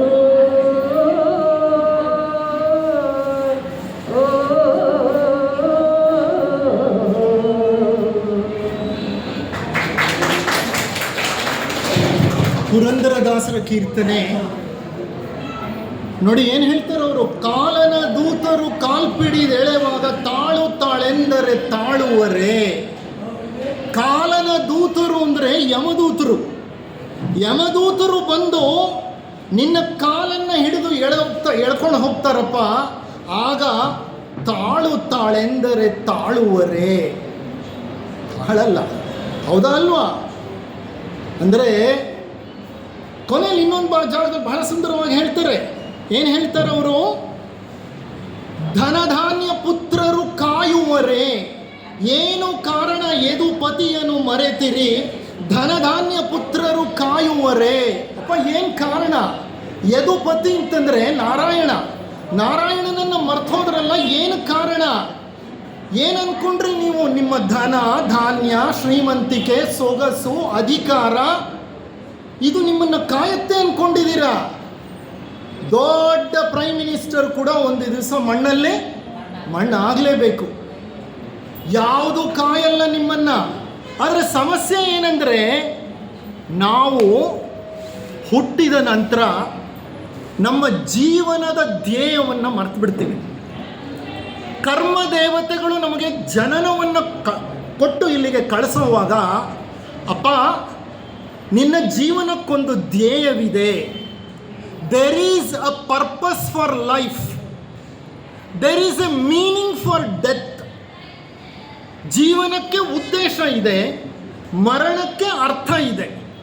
ನನಗೆ ಜೀವನದ ಉದ್ದೇಶನೂ ಗೊತ್ತಿಲ್ಲ, ಮರಣದ ಅರ್ಥನೂ ಗೊತ್ತಿಲ್ಲ. ನಿದ್ರೆ ಮಾಡೋರ ಥರ ಜೀವನ ಮಾಡ್ತೀವಿ, ನಿದ್ರೆಯಲ್ಲೇ ಬೆಳಿತೀವಿ, ನಿದ್ರೆಯಲ್ಲೇ ಮದುವೆ ಮಾಡ್ಕೊಳ್ತೀವಿ, ನಿದ್ರೆಯಲ್ಲೇ ಮಕ್ಕಳು ಮಾಡ್ಕೋತೀವಿ, ನಿದ್ರೆಯಲ್ಲೇ ಅಧಿಕಾರ, ಸೊಗಸು, ಕೀರ್ತಿ ಎಲ್ಲ ಅನುಭವಿಸ್ತೀವಿ, ಕೊನೆಗೆ ನಿದ್ರೆಯಲ್ಲೇ ಸತ್ತು ಹೋಗ್ತೀವಿ. ಅಂದರೆ ಜ್ಞಾನವಿಲ್ಲ, ಅಜ್ಞಾನ, ಅವಿದ್ಯೆ ನಮ್ಮೆಲ್ಲ ಸಮಸ್ಯೆಗಳಿಗೆ ಮೂಲ ಕಾರಣವಾಗಿದೆ. ಹಾಗಾಗಿ ಜ್ಞಾನ ಬಹಳ ಮುಖ್ಯ ಅಂತ ಶ್ರೀಕೃಷ್ಣ ಪರಮಾತ್ಮ ಭಗವದ್ಗೀತೆಯಲ್ಲಿ ಹೇಳ್ತಾನೆ. ಏನಂತ ಹೇಳ್ತಾನೆ? ನಹಿ ಜ್ಞಾನೇನ ಸದೃಶಂ ಪವಿತ್ರಮಿಹ ವಿದ್ಯತೆ. ನಹಿ ಜ್ಞಾನೇನ ಪವಿತ್ರಂ, ಜ್ಞಾನಕ್ಕಿಂತ ಪವಿತ್ರವಾದದ್ದು ಮತ್ತೊಂದಿಲ್ಲ, ಜ್ಞಾನಕ್ಕಿಂತ ಮುಖ್ಯವಾದದ್ದು ಮತ್ತೊಂದಿಲ್ಲ. ಆ ಜ್ಞಾನವನ್ನು ಪಡೆಯೋದಿಲ್ಲ, ನಮ್ಮ ಮಕ್ಕಳಿಗೂ ಕೊಡಿಸೋದಿಲ್ಲ. ಎಂಥ ವಿದ್ಯೆ ಕೊಡಿಸ್ತೀವಿ? ಸರ್ ಟ್ರಿಗ್ನಾಮೆಟ್ರಿಲಿ ಅವ್ನು 100 ತಗೋತಾನೆ ಸರ್, ವಂಡರ್ಫುಲ್. ಸರ್ ಫಿಸಿಕ್ಸ್ ಅವನಿಗೆ ಎಷ್ಟು ಇಷ್ಟ ಅಂದರೆ ಮುಂದೆ ಆಸ್ಟ್ರೋಫಿಸಿಸಿಸ್ಟ್ ಆಗ್ತಾನಂತೆ ಸರ್ ಅವನು. ಸರ್ ಇವನು ಬಹಳ ಚೆನ್ನಾಗಿ ಬಯಾಲಜಿ ಓದ್ತಾನೆ ಸರ್, ಇವನು ದೊಡ್ಡ ಡಾಕ್ಟರ್ ಆಗ್ತಾನೆ sir. Biology, physics, chemistry, trigonometry, analytical geometry ಇಂಥವು ಕಲಿಸ್ತೀವಿ. ಅದು ಕಲಿಸ್ಬೇಡಿ ಅಂತ ಹೇಳ್ತಾ ಇಲ್ಲ, ಅದು ಬದುಕಿಗೆ ಕಲಿಯೋ ವಿದ್ಯೆ. ಬದುಕು ಅಂದರೆ ಊಟ ಸಂಪಾದಿಸಲಿಕ್ಕೆ, ಅಷ್ಟಕ್ಕೆ ನಿಲ್ಲಿಸ್ಬಿಡ್ತೀವಿ. ಬದುಕಿಗೆ ನೀವು ಕಲಿಸಿದ ವಿದ್ಯೆ ಜೀವಿಸಲಿಕ್ಕೆ ಕೆಲಸಕ್ಕೆ ಬರಲ್ಲ. There is a different kind of education for life. H ನರಸಿಂಹಯ್ಯನವರ ಹೆಸರು ನೀವು ಕೇಳಿರ್ಬೋದು. He was A great educationist. He says there are 2 types of education. Education for life and education for living. What are the 2 types of education? Education for life and education for living. ನಾವು ಕೊಡ್ತಾ ಇರೋದು ಯಾವುದು? Education for living. We are not giving education for life. ಹೇಳಿ, ನೀವು ಎಷ್ಟು ಜನರು ನಿಮ್ಮ ಮನೆಗಳಲ್ಲಿ ಭಗವದ್ಗೀತೆಯನ್ನು ಚಿಕ್ಕ ಮಕ್ಕಳಿಗೆ ಕಲಿಸಿದ್ರಿ? ನಮ್ಮ ಮನೇಲಿ ಕಲಿಸ್ಲಿಲ್ಲ. ನಮ್ಮ ಮನೆ ಥರನೇ ಎಷ್ಟೋ ಮನೆಗಳಲ್ಲಿ ಕಲಿಸಿಲ್ಲ. ಇವತ್ತು ಹಿಂದೂ ಸಂಸ್ಕೃತಿ ಹಾಳಾಗ್ತಿದೆ ಅಂತ ಹೇಳ್ತಿರೋರು ಯಾರು? ನಾವೇ. ಇದು ಸ್ವಯಂಕೃತ ಅಪರಾಧ. ಈಗ ಅನುಭವಿಸ್ತಿದ್ದೀವಿ, ಇನ್ನು ಮುಂದೆ ನಮ್ಮ ಮೊಮ್ಮಕ್ಕಳು, ಅವ್ರ ಮರಿಮಕ್ಕಳು ಎಲ್ಲ ಅನುಭವಿಸ್ತಾರೆ. ನಾವು ಮಾಡಿರೋ ಈ ತಪ್ಪುಗಳಿಗೆ ಮುಂದೆ ಬಹಳ ಬೆಲೆ ತೆರಬೇಕಾಗತ್ತೆ. ನಾವು ಜೀವಿಸಲಿಕ್ಕೆ ಬೇಕಾದ ಶಿಕ್ಷಣವನ್ನು ಕೊಡಲಿಲ್ಲ. ನಾವು ಕೊಟ್ಟಂತಹ ಶಿಕ್ಷಣ ಅವರನ್ನು ಆಫೀಸರ್ಗಳನ್ನಾಗಿ ಮಾಡ್ತು, ಸಾಫ್ಟ್ವೇರ್ ಇಂಜಿನಿಯರ್ಗಳನ್ನಾಗಿ ಮಾಡ್ತು, ಡಾಕ್ಟರ್ಗಳನ್ನಾಗಿ ಮಾಡ್ತು. ಆದರೆ ಅವರನ್ನು ಉತ್ತಮ ಮನುಷ್ಯರನ್ನಾಗಿ ಮಾಡಲಿಲ್ಲ. ಏನು ಹೇಳ್ತಾರೆ ಎಲ್ಲರ ಮನೆಗಳಲ್ಲಿ? ಒಬ್ಬ ಚೆನ್ನಾಗಿ ಓದು, ದೊಡ್ಡ ಇಂಜಿನಿಯರ್ ಆಗು, ಸಾಫ್ಟ್ವೇರ್ ಮಾಡಿಬಿಡು, ಅಮೇರಿಕಾಗೆ ಹೋಗ್ಬಿಡು, ಮದುವೆ ಮಾಡ್ಕೊಂಡ್ಬಿಡು, ನಿನಗೆ ಮಕ್ಕಳಾಗಲಿ, ಹೆರಿಗೆ ಮಾಡಿಸ್ಲಿಕ್ಕೆ ನಾವು ಬರ್ತೀವಿ, ನಾವು ಅಮೇರಿಕಾ ನೋಡ್ತೀವಿ. ಇಂಥ ಎಜುಕೇಷನ್ ಕೊಟ್ಟ ಮೇಲೆ ಖಂಡಿತ ಪ್ರಪಂಚ ಹೀಗಾಗಿರೋದ್ರಲ್ಲಿ ಯಾವುದೇ ಅನುಮಾನ ಇಲ್ಲ. ನಾವು ಕೊಟ್ಟಿರೋ ಎಜುಕೇಷನ್ನೇ ಸರಿ ಇಲ್ಲ. ಹಾಗಾದರೆ ನೋಡಿ, ಮನುಷ್ಯ ಜನ್ಮ ಎಷ್ಟು ಪವಿತ್ರವಾದದ್ದು ಅಂತ ಅವ್ರು ಹೇಳಿದ್ರು. ನಾವೇನು ಮಾಡ್ತಿದ್ದೀವಿ ಈ ಮನುಷ್ಯ ಜನ್ಮದಲ್ಲಿ? ಹುಟ್ಟಿದ ನಂತರ ಇಲ್ಲಿ ಸಾಕಷ್ಟು ವ್ಯಾಮೋಹಗಳನ್ನು ಬೆಳೆಸ್ಕೊಳ್ತಾ ಇದ್ದೀವಿ. ವ್ಯಾಮೋಹಗಳು ಅಂದರೆ ಏನು? ಪ್ರೀತಿ ಪ್ರೇಮ ಅನ್ನೋದು ವ್ಯಾಮೋಹ ಅಲ್ಲ. ಪ್ರೀತಿ ಇರಬೇಕು, ಪ್ರೇಮ ಇರಬೇಕು, ಆದರೆ ಪ್ರೀತಿ ಪ್ರೇಮ ಅನ್ನೋದು ವ್ಯಾಮೋಹಗಳಾಗಬಾರ್ದು. ಯಾವಾಗ ಪ್ರೀತಿ ವ್ಯಾಮೋಹವಾಗುತ್ತೆ? ನನ್ನ ಮಗನ ಕಂಡ್ರೆ ನನಗೆ ಬಹಳ ಪ್ರೀತಿ, ನನಗೆ ಮಗ ಇಲ್ಲ, ಇರಲಿ ಮಗಳು, ನನ್ನ ಮಗಳನ್ನು ಕಂಡ್ರೆ ನನಗೆ ಬಹಳ ಪ್ರೀತಿ. ಹೌದು, ಇರಲಿ ಪ್ರೀತಿ, ಆದರೆ ಆ ಮಗಳು ನನ್ನ ಕಣ್ಣಿಗೆ ಕಾಣಲಿಲ್ಲ ಒಂದಿನ ಅಂದರೆ ನನಗಿರಲಿಕ್ಕೆ ಅದು ವ್ಯಾಮೋಹ. ಮಗಳನ್ನ ನಾನು ಮದುವೆನೇ ಮಾಡಲ್ಲಪ್ಪ, ಯಾಕೆಂದರೆ ನಾನು ಅವಳನ್ನ ಗಂಡನ ಮನೆಗೆ ಕಳಿಸ್ಬಿಡ್ಬೇಕು, ನನಗಾಗಲ್ಲಪ್ಪ, ವ್ಯಾಮೋಹ. ಮಗಳಿಲ್ಲದೆ ನಾನಿಲ್ಲ, ನನಗೆ ಇನ್ನೊಂದು ಜೀವನನೇ ಇಲ್ಲ, ಅದೇನಾಗುತ್ತೆ? ವ್ಯಾಮೋಹವಾಗುತ್ತೆ, ಡಿಪೆಂಡೆನ್ಸಿ ಬಂದ್ಬಿಡುತ್ತೆ. ಇಂಥ ವ್ಯಾಮೋಹಗಳು ಮಗಳ ಮೇಲೆ, ಮಗನ ಮೇಲೆ ಅಲ್ಲ, ಹಣದ ಮೇಲೆ, ಅಧಿಕಾರದ ಮೇಲೆ, ಸೊಗಸಿನ ಮೇಲೆ, ಕೀರ್ತಿಯ ಮೇಲೆ, ವಿದ್ಯೆಯ ಮೇಲೆ, ಜ್ಞಾನದ ಮೇಲೆ, ಎಲ್ಲದರ ಮೇಲೂ ವ್ಯಾಮೋಹ ಬೆಳೆಸ್ಕೊಳ್ತೀವಿ. ಪ್ರತಿಯೊಂದರ ಮೇಲೂ ವ್ಯಾಮೋಹ ಬೆಳೆಸ್ಕೊಳ್ತೀವಿ. ಈ ವ್ಯಾಮೋಹಗಳು ನಮ್ಮನ್ನೇನು ಮಾಡುತ್ತೆ? ಕಟ್ಟಿ ಹಾಕಿಬಿಡ್ತವೆ. ಆ ವ್ಯಾಮೋಹಗಳ ಮಧ್ಯೆ ಬಂಧನಕ್ಕೆ ಸಿಕ್ಕಾಕೊಂಡ್ಬಿಡ್ತೀವಿ. ಅದಕ್ಕೆ ಡಿ ವಿ ಗುಂಡಪ್ಪನವ್ರ ಕಗ್ಗದಲ್ಲಿ ಹೇಳ್ತಾರೆ, ಅಪ್ಪ, ಈ ವ್ಯಾಮೋಹಗಳನ್ನು ನೀನು ಆದಷ್ಟು ಬೇಗ ಕಿತ್ತು ಎಸೆ. ಬೆತ್ತಲೆಯೇ ನೀನ್ ಬಂದೆ, ಬೆತ್ತಲೆಯೇ ನೀನ್ ಪೋಪೆ, ವಸ್ತ್ರ ವೇಷಗಳೆಲ್ಲ ನಡುವೆ 4 ದಿನ, ಚಟ್ಟಕ್ಕೆ ನಿನ್ನ ನೇರಿಪ ಮುನ್ನ, ನೀನಾಗಿ ಕಿತ್ತೆಸೆಯೋ ಕಂತೆಗಳ ಮರುಳ ಮುನಿಯ. ಮತ್ತೆ ಹೇಳ್ತೀನಿ, ದಯವಿಟ್ಟು ಕುಳಿತುಕೊಳ್ಳಿ ಅಲ್ಲೇ. ಬೆತ್ತಲೆಯೇ ನೀನ್ ಬಂದೆ, ಬೆತ್ತಲೆಯೇ ನೀನ್ ಪೋಪೆ. ಅಪ್ಪ, ನೀನು ಬೆತ್ತಲೆನೇ ಬಂದಿದ್ದು ಈ ಜಗಕ್ಕೆ, ಈ ಒಂದು ಲೋಕಕ್ಕೆ ಬೆತ್ತಲೆ ಬಂದೆ. ಯಾರು ಸೂಟು ಬೂಟು ಹಾಕ್ಕೊಂಡು ಬಂದವರಿಲ್ಲ, ಎಲ್ಲರೂ ಬೆತ್ತಲೆನೇ ಬಂದಿದ್ದು. ಹೋಗೋದು ಬೆತ್ತಲೆ. ನೀವು ಹೋಗುವಾಗ ಮೈ ಮೇಲೆ ವಸ್ತ್ರ ಹಾಕಿದ್ರೂ ಆ ಹೆಣನು ಹೊರಗಡೆ ತಳ್ಳುವಾಗ ಅವನ ವಸ್ತ್ರವನ್ನು ಕಿತ್ತು ಬಿಸಾಕ್ತಾನೆ. ಬೆತ್ತಲೆಯೇ ನೀನ್ ಪೋಪೆ. ಬರೋದು ಬೆತ್ತಲೆ, ಹೋಗೋದು ಬೆತ್ತಲೆ. ವಸ್ತ್ರ ವೇಷಗಳೆಲ್ಲ ನಡುವೆ 4 ದಿನ. ನೀನು ಹಾಕೋ ವೇಷ, ನೀನು ಹಾಕ್ಕೊಳ್ಳೋ ಬಟ್ಟೆಗಳು, ನೀನು ಮಾಡೋ ಸೊಗಸು, ಇವೆಲ್ಲ ನಡುವೆ 4 ದಿವಸ. ಯಾರಿಗೋ ನಿನ್ನ ತಂದೆ, ಮತ್ತಾರಿಗೋ ಅಣ್ಣ, ಇನ್ಯಾರಿಗೋ ತಮ್ಮ, ಮತ್ತಾರಿಗೋ ನಿನ್ನ ಮೇಷ್ಟ್ರು, ಇನ್ಯಾರಿಗೋ ಡಾಕ್ಟ್ರು, ಮತ್ತಾರಿಗೋ ಇನ್ನೊಂದು ಸಂಬಂಧ. ಅಂದರೆ ಇದೆಲ್ಲ ಸಂಬಂಧಗಳೇ. ಜೀವನ ಎಲ್ಲ ಸಂಬಂಧಗಳ ಮಧ್ಯೆನೇ ಬದುಕಬೇಕಾಗಿರೋದು. ಅಂದರೆ ಅರ್ಥ ಏನಂದರೆ, ನಡುವೆ 4 ದಿವಸ, ವಸ್ತ್ರ ವೇಷಗಳೆಲ್ಲ ನಡುವೆ 4 ದಿನ, ಚಟ್ಟಕ್ಕೆ ನಿನ್ನ ನೇರಿಪ ಮುನ್ನ. ನಿನ್ನನ್ನು ಇವತ್ತಲ್ಲ ನಾಳೆ ಚಟ್ಟಕ್ಕೆ ಹತ್ತಿಸ್ತಾರಪ್ಪ. ಚಟ್ಟಕ್ಕೆ ನಿನ್ನ ನೇರಿಪ ಮುನ್ನ, ನೀನಾಗಿ ಕಿತ್ತೆಸೆಯೋ ಕಂತೆಗಳ ಮರುಳ ಮುನಿಯ. ನೀನಾಗಿ ಕಿತ್ತೆಸೆಯಪ್ಪ ಕಂತೆಗಳನ್ನು. ಕಂತೆಗಳು ಅಂದರೆ ವ್ಯಾಮೋಹಗಳನ್ನು ಕಿತ್ತು ಬಿಸಾಕಪ್ಪ. ಕೆಲವರು ಧನ ಪಿಶಾಚಿ, ಕೆಲವರು ಪುತ್ರ ಪಿಶಾಚಿ, ಕೆಲವರು ಪುತ್ರಿಯ ಮೇಲೆ ಪೈಶಾಚಿಕ ವ್ಯಾಮೋಹ. ಈ ವ್ಯಾಮೋಹಗಳನ್ನು ಬೆಳೆಸ್ಕೊಂಡು ಕೊನೆಗೆ ಏನಾಗ್ತೀವಿ ಅಂದರೆ, ಆ ಬಂಧನಗಳ ಮಧ್ಯೆ ನಾವು ಸಿಕ್ಕಾಕೊಂಡು ಬಿಡ್ತೀವಿ. ಮರಣ ಬಹಳ ಕಷ್ಟ ಆಗುತ್ತೆ. I am telling you right now, how you live determines how you die. How you live determines how you die. If you don't mend your life, you can never mend your death. Please understand this. ಅದಕ್ಕೆ ಅವ್ರು ಹೇಳ್ತಾರೆ, ಚಟ್ಟಕ್ಕೆ ನಿನ್ನ ನೇರಿಪ ಮುನ್ನ, ನೀನಾಗಿ ಕಿತ್ತೆಸೆಯೋ ಕಂತೆಗಳ. ನೀನಾಗಿ ಕಿತ್ತೆಸಬೇಕು, ಯಾಕೆಂದರೆ ನೀನೇ ಸೃಷ್ಟಿ ಮಾಡಿಕೊಂಡಿದ್ದು ಈ ಬಂಧನಗಳನ್ನು. ಈಗ ಬೇರೆ ಯಾರೋ ಬಂದು ಕಿತ್ತು ಬಿಸಾಕ್ಲಿಕ್ಕೆ ಸಾಧ್ಯ ಇಲ್ಲ. ಅಮ್ಮ ಬಾ, ಅಪ್ಪ ಬಾ, ಅಣ್ಣ ಬಾ, ತಮ್ಮ ಬಾ ಅಂದರೆ ಈ ಕರ್ಮ ಬಂಧನಗಳನ್ನು ಯಾರು ಕಿತ್ತೆಸಲಿಕ್ಕೆ ಸಾಧ್ಯ ಇಲ್ಲ. ನೀನೇ ಕಿತ್ತೆಸಬೇಕು. ಕಿತ್ತೆಸೆಯೋ ಕಂತೆಗಳ ಮರುಳ ಮುನಿಯ. ಇದನ್ನೇ ದಾಸರು ಹಾಡ್ತಾರೆ. ದಾಸರು ಏನಂತ ಹಾಡ್ತಾರೆ? ಬಹಳ ಸುಂದರವಾದಂಥ ಒಂದು ಕೀರ್ತನೆ ಇದೆ. ಆ ಕೀರ್ತನೆಯನ್ನು ಇವರು ಹಾಡ್ತಾರೆ. ಇದೇ ಅರ್ಥ, ವ್ಯಾಮೋಹಗಳನ್ನು ಬಿಟ್ಟು ಬಿಡಿ ಅಂತ ಹೇಳ್ತಾರೆ ಅವರು.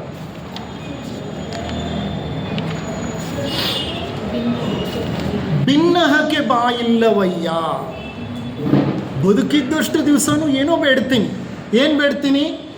ಪುತ್ರನನ್ನು, ಪುತ್ರಿಯನ್ನು, ಹಣವನ್ನು, ಕೀರ್ತಿಯನ್ನು, ಅಧಿಕಾರವನ್ನು, ಏನೋ ಲಾಲಸೆ. ಭಿನ್ನಹ ಸಾಯಕ್ಕೆ ಮೊದಲು ಸಹ ನಾವು ಕೇಳ್ತೀವಿ, ಅಪ್ಪ ನಿನ್ನ ಕೊನೆ ಆಸೆ ಏನು ಹೇಳಿಬಿಡು. ಡಾಕ್ಟ್ರ್ ಹೇಳ್ತಾರೆ, ಇನ್ನು ಕೆಲವೇ ಕ್ಷಣಗಳಲ್ಲಿ ಇವ್ರು ಹೊರಟೋಗ್ತಾರೆ, ದಯವಿಟ್ಟು ಕೇಳಿ ಏನು ಆಸೆ. ಸಾಯಕ್ಕೆ ಮೊದಲು ಸಹ ನಿನಗೇನಪ್ಪ ಆಸೆ? ಅವ್ರೇನೋ ಹೇಳ್ತಾರೆ, ಹೌದಾ ಅಲ್ವಾ? ಆ ಭಿನ್ನಹ ಆಶೆ ಅನ್ನೋದಕ್ಕೆ ಕೊನೆನೇ ಇಲ್ಲ. ಈಗ ದಾಸರ ಒಂದು ಪದ ಹಾಡ್ತಾರೆ ಅವರು.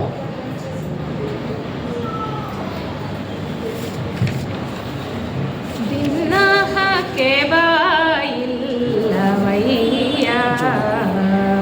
ಅನಂತ ಅಪರಾಧ ಎನ್ನಲ್ಲಿ ಇರಲಾಗಿ. ಭಿನ್ನಹಕ್ಕೆ ಬಾಯಿಲ್ಲವಯ್ಯ,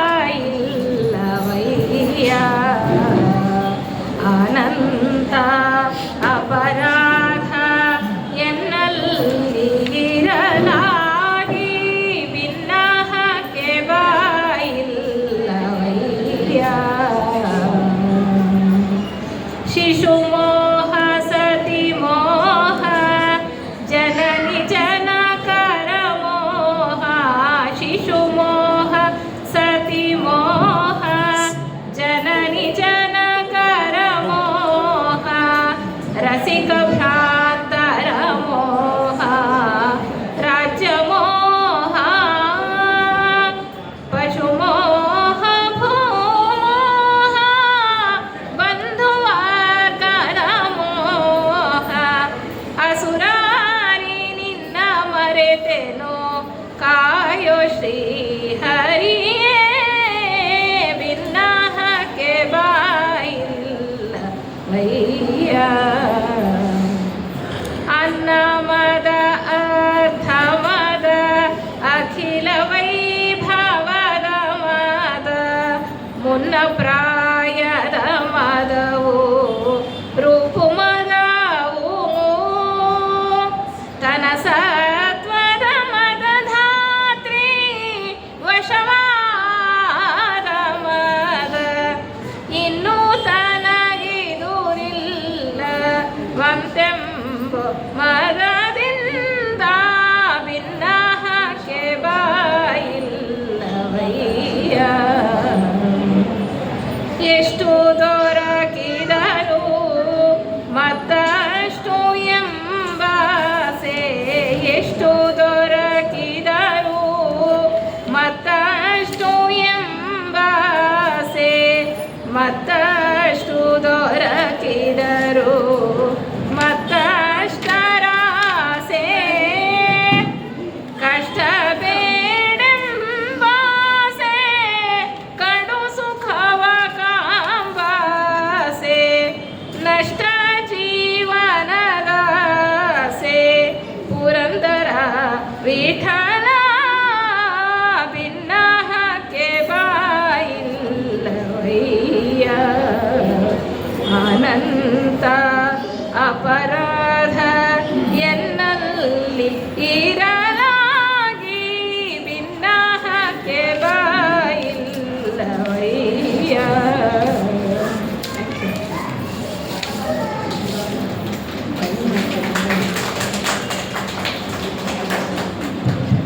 ಇನ್ನು 10 ನಿಮಿಷಗಳು ಕೊನೆ ಭಾಗಕ್ಕೆ ಬಂದಿದ್ದೀನಿ, ಮುಕ್ತಾಯ ಮಾಡೋಣ.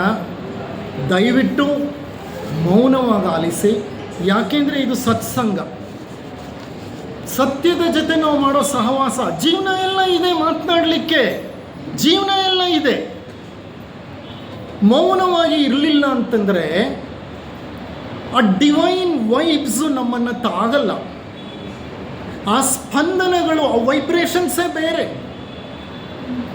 ಮಾತಿಗೆ ಭಾಳ ಸಮಯ ಇದೆ ನಮಗೆ. ಹಗಲು ರಾತ್ರಿ ಮಾತನಾಡ್ತಾ ಇರ್ತೀವಿ, ಹೌದಾ ಅಲ್ವಾ? ಮೌನವಾಗಿ ಕುಳಿತರೆ ಮಾತ್ರನೇ ನಮಗೆ ಅಧ್ಯಾತ್ಮದ ಪರಿಚಯ ಆಗೋದು. ಅಧ್ಯಾತ್ಮದ ಪರಿಚಯ ಆಗಲಿಲ್ಲ ಅಂತ ಅಂದರೆ ನಮ್ಮ ಜೀವನ ವ್ಯರ್ಥ. ಆಗಲೇ ಅವ್ರು ಹೇಳಿದರು, ಮಾನವ ಜನ್ಮ ದೊಡ್ಡದು, ಹಾನಿ ಮಾಡಿಕೊಳ್ಳಬೇಡಿ ಹುಚ್ಚಪ್ಪಗಳಿರ.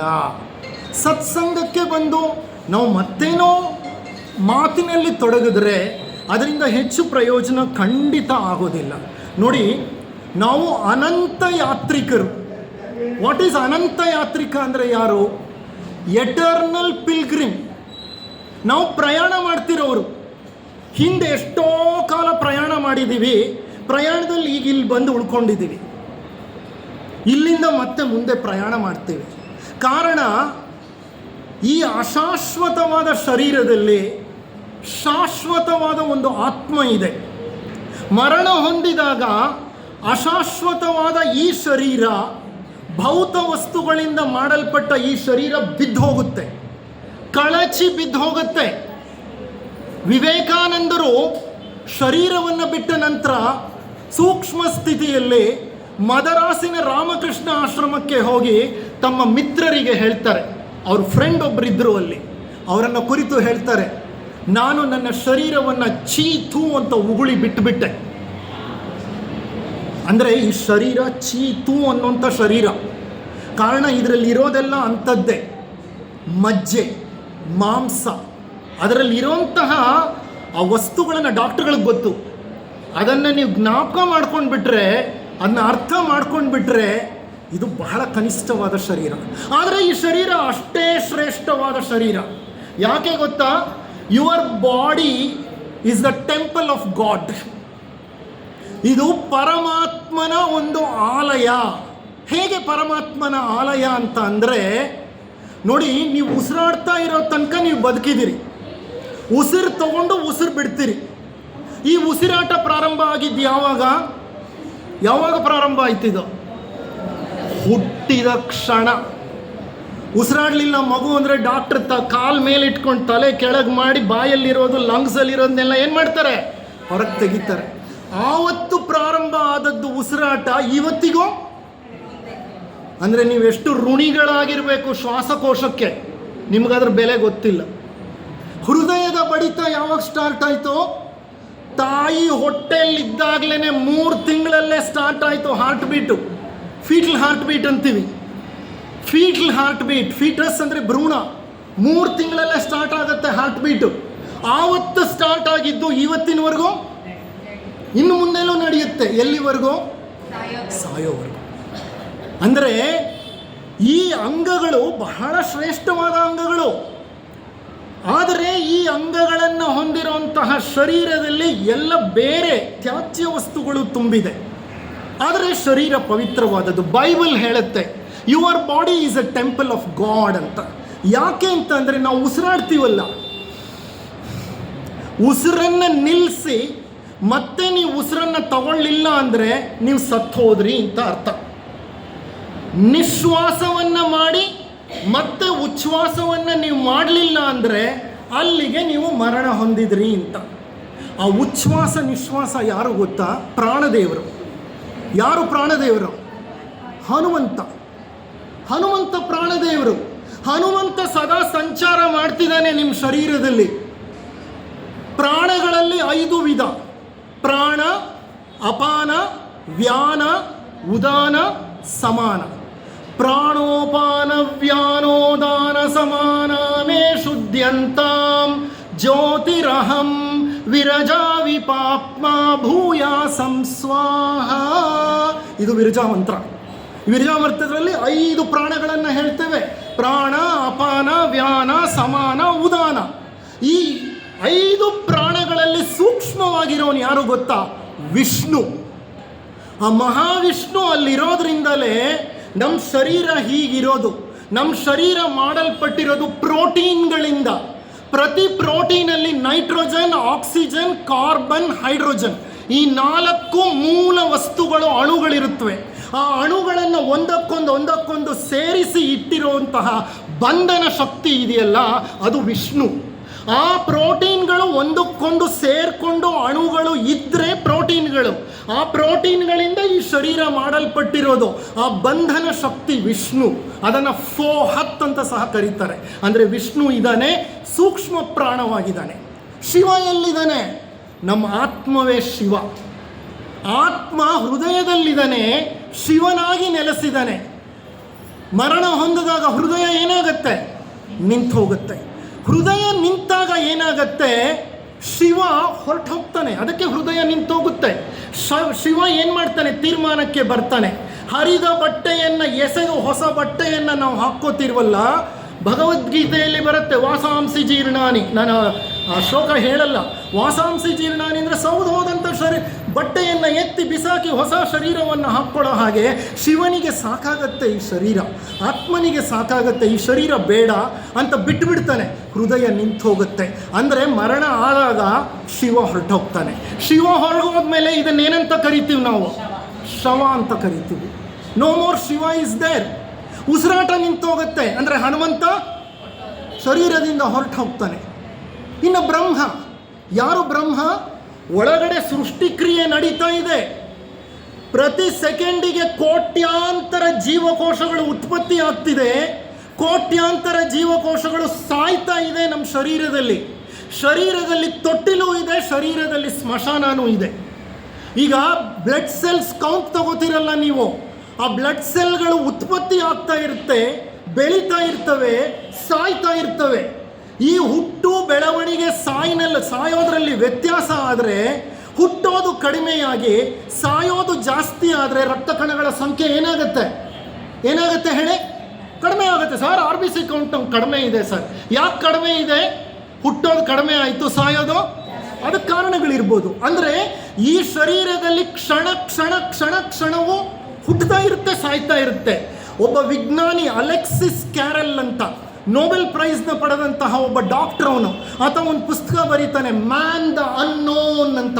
Wonderful book, you should read. ಡಾಕ್ಟರ್ಗಳಿಗೆ ತುಂಬ ಚೆನ್ನಾಗಿ ಅರ್ಥ ಆಗುತ್ತದು. ಮ್ಯಾನ್ ದ ಅನ್ನೋನಲ್ಲಿ ಹೇಳ್ತಾನೆ, ಪ್ರತಿ 7 ವರ್ಷಕ್ಕೆ ನಿನ್ನ ಶರೀರ ಪೂರ್ತಿ ಬದಲಾಗತ್ತಪ್ಪ. 7 ವರ್ಷದ ಹಿಂದೆ ಇದ್ದ ಒಂದು ಜೀವಕೋಶ ಇವತ್ತು ನನ್ನಲ್ಲಿಲ್ಲ. 7 years is a recycle period. ಆ ರೀಸೈಕಲ್ ಪೀರಿಯಡಲ್ಲಿ ಎಲ್ಲ ಅಣುಗಳು, ಇವತ್ತಿರೋ ಒಂದು ಅಣು 7 ವರ್ಷ ಆದಮೇಲೆ ನನ್ನಲ್ಲಿ ಇರಲ್ಲ. ಆದರೆ ನಾನು ಮಾತ್ರ ನನ್ನ ಪರಿಚಯ ಇದ್ದೀನಿ. 7 ವರ್ಷ ಆದಮೇಲೆ ಜೀವಕೋಶ ಹೊಟ್ಟೋಗ್ಬೋದು, ಆದರೆ ನಾನು ಅನ್ನೋದು ನನಗೆ ಗೊತ್ತಿರುತ್ತೆ. It's a magic, it's a miracle, it's a miracle of life ಅಂತ ಹೇಳ್ತಾರೆ. ಇರಲಿ, ಈಗ ಹುಟ್ಟುತ್ತಾ ಇದೆಯಲ್ಲ ಪ್ರತಿ ಕ್ಷಣ ಜೀವಕೋಶಗಳು, ಅದು ಬ್ರಹ್ಮನ ಕೆಲಸ. ಎಲ್ಲಿ ಹುಟ್ಟುತ್ತವೆ ಈ ಜೀವಕೋಶಗಳು? ಲಿವರಲ್ಲಿ ಹುಟ್ಟುತ್ತೆ, ಸ್ಪ್ಲೀನ್ನಲ್ಲಿ ಹುಟ್ಟುತ್ತೆ, ಮೂಳೆ ಒಳಗಡೆ ಹುಟ್ಟುತ್ತೆ. ನಾನ್ ವೆಜ್ ತಿನ್ನೋರನ್ನ ಕೇಳಿ, ಮೂಳೆ ಒಳಗಡೆಯಿಂದ ಅವರು ಚೀಪ್ಕೊಳ್ತಾರೆ. ಅದೇನು ಅಂದರೆ ಬೋನ್ ಮ್ಯಾರೋ, ಅದು ಜನ್ಮಸ್ಥಾನ. ಅಲ್ಲಿ ಕೋಟ್ಯಾಂತರ ರಕ್ತ ಕಣಗಳು ಉತ್ಪತ್ತಿಯಾಗತ್ತೆ. ಬ್ರಹ್ಮ ನೆಲೆಸಿರುವ ಸ್ಥಾನ ಸ್ಪ್ಲೀನ್ನಲ್ಲಿ ರಕ್ತ ಕಣಗಳು ಹುಟ್ಟುತ್ತೆ, ಬ್ರಹ್ಮ ನೆಲೆಸಿರುವ ಸ್ಥಾನ. ಲಿವರ್, ರಕ್ತ ಕಣಗಳು ಹುಟ್ಟುತ್ತೆ, ಅದು ಬ್ರಹ್ಮನ ಸ್ಥಾನ. ಲಿವರ್ನಲ್ಲಿ ಸಾಯುತ್ತೆ, ಅದು ಸ್ಮಶಾನನೂ ಹೌದು. ಇರಲಿ, ಹುಟ್ಟೋ ಜಾಗದಲ್ಲೆಲ್ಲ ಬ್ರಹ್ಮ ಇದ್ದಾನೆ.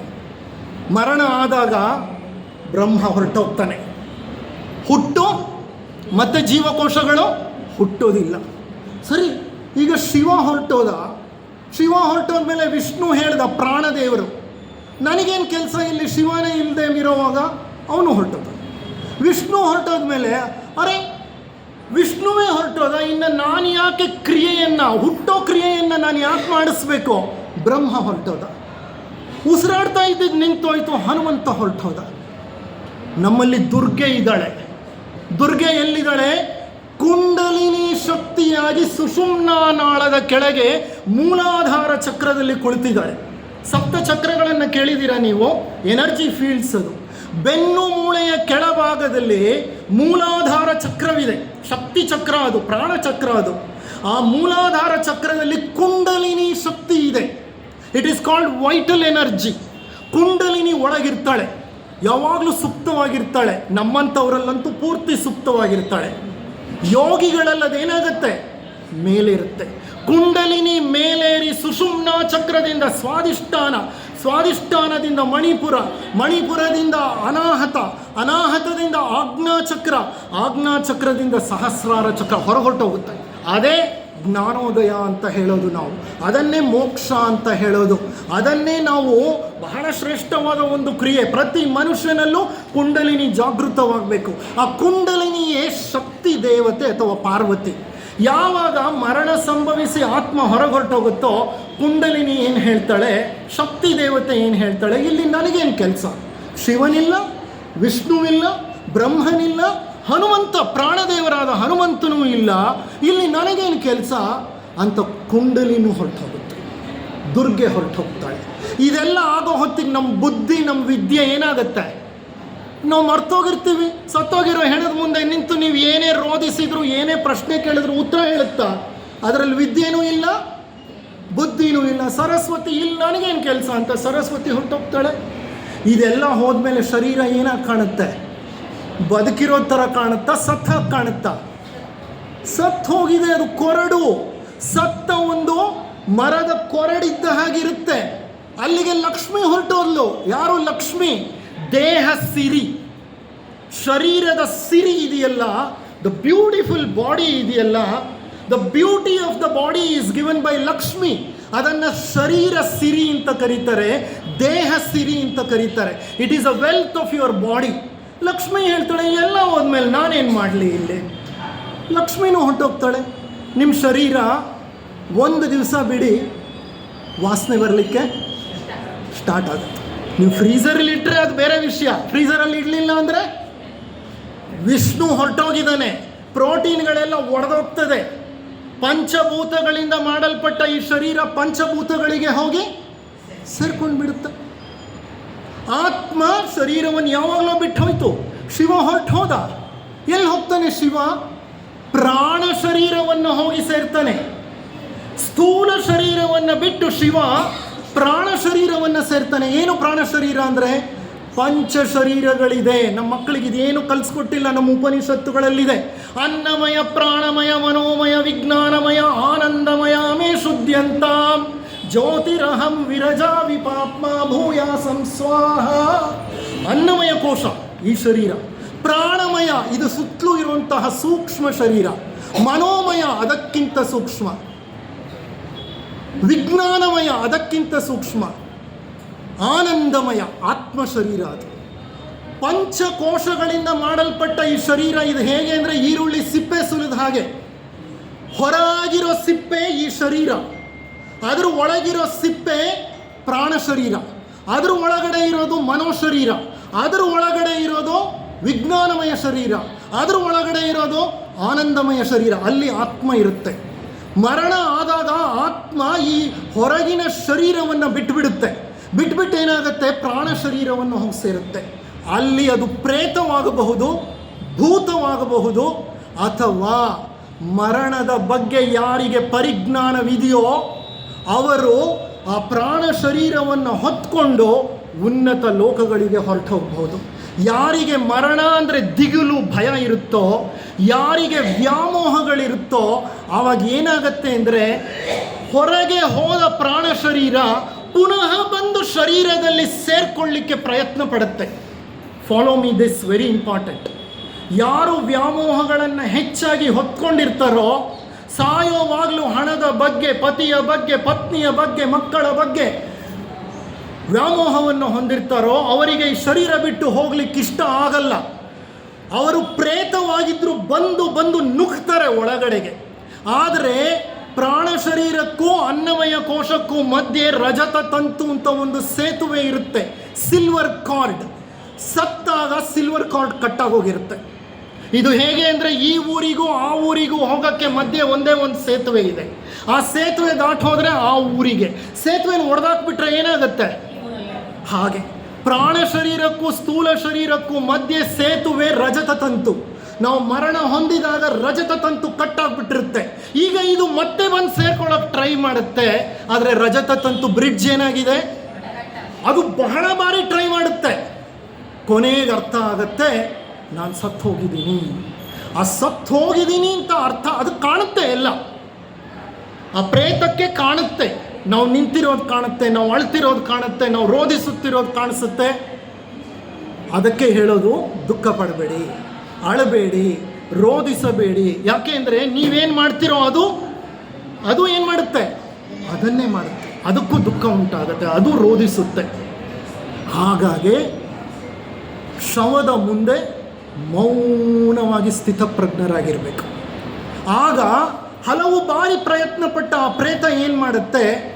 ಸತ್ತು ಹೋಗಿದ್ದೀನಿ ಅಂತ ಅದಕ್ಕೆ ತೀರ್ಮಾನವಾದ ಮೇಲೆ, ನೀವು ಅದನ್ನು ಸುಟ್ಟು ಹಾಕಿ ಅಥವಾ ಹೂತು ಹಾಕಿ ಮಾಡಿದ ಮೇಲೆ, ರೂಪ ನಾಶವಾದ ಮೇಲೆ ಅದು ತನ್ನ ದಾರಿ ಹುಡುಕೊಂಡು ಮುಂದಿನ ಲೋಕಗಳಿಗೆ ಹೊರಟು ಹೋಗುತ್ತೆ. ಯಾವ ಲೋಕಗಳಿಗೆ ಹೋಗುತ್ತೆ ಅದು? ಮುಂದೆ ಇದೆ. ನೀವು ಕೇಳಿದ್ದೀರಾ ಭುವರ್ಲೋಕ, ಸುವರ್ಲೋಕ, ಮಹರ್ಲೋಕ, ಜನಲೋಕ, ನೀವು ಕೇಳಿರ್ಬೋದು. ಓಂ ಭೂರ್ಭುವ ಸ್ವಃ ಮಂತ್ರ ಕೇಳಿಲ್ವಾ ನೀವು? ಗಾಯತ್ರಿ ಮಂತ್ರ. ಆ ಗಾಯತ್ರಿ ಮಂತ್ರದಲ್ಲಿ ಎಲ್ಲ ಲೋಕಗಳು ಬರುತ್ತೆ. ಅಲ್ಲಿ ಒಂದು ಲೋಕ ಬಿಟ್ಟು ಇನ್ನೊಂದು ಲೋಕಕ್ಕೆ ಹೋಗಬೇಕದು. ನರಕವನ್ನು ಬಿಟ್ಟು ಸ್ವರ್ಗಕ್ಕೆ ಹೋಗಬೇಕು. ಕಾಮಲೋಕ, ನರಕಲೋಕ, ಮನೋಲೋಕ, ಕೆಳ ಮನೋಲೋಕ, ಸ್ವರ್ಗಲೋಕ. ನಾವು ಮಾಡಿದ ಎಲ್ಲ ಒಳಿತು ಕೆಡಕುಗಳಿಗೆ ಅಲ್ಲಿ ನಮಗೆ ಪರಿಹಾರ ಸಿಕ್ಕತ್ತೆ. ಆ ಕರ್ಮಗಳನ್ನು ಎದುರಿಸಬೇಕಾಗತ್ತೆ. ನಾವು ಎದುರಿಸಿದ ಮೇಲೆ ಕಾರಣಾತ್ಮನನ್ನು ಹೋಗಿ ಸೇರ್ತೇವೆ. ನಾವು ಕಾರಣಾತ್ಮನಲ್ಲಿ ಕರ್ಮದೇವತೆಗಳಿರ್ತಾರೆ. ನಾವು ಭಗವಂತ ಹೇಳ್ತಾನೆ, ಅಪ್ಪ ನಿನಗೆ ಇಷ್ಟು ಕರ್ಮ ಕೊಟ್ಟಿದ್ದೆ, 1,00,000 ರೂಪಾಯಿ ಕರ್ಮ ತೊಗೊಂಡು ಹೋದೆ, ಖರ್ಚು ಮಾಡಿ ಬರ್ತೀನಿ ನಾನು ಈ ಜನ್ಮದಲ್ಲಿ ಅಂತ. ಏನು ಮಾಡಿದೆ ನೀನು? ಖರ್ಚು ಮಾಡಿದೆ. ಯಾಕೆಂದರೆ ಕರ್ಮ ಮುಗಿದೆ, ಪ್ರಾಣ ಹೋಗಲ್ಲ. ಖರ್ಚು ಮಾಡಿದೆ. ಖರ್ಚು ಮಾಡೋ ಜಾಗದಲ್ಲಿ 2,00,000 ಸಾಲ ತಗೊಂಡು ಬಂದೆ ನೀನು.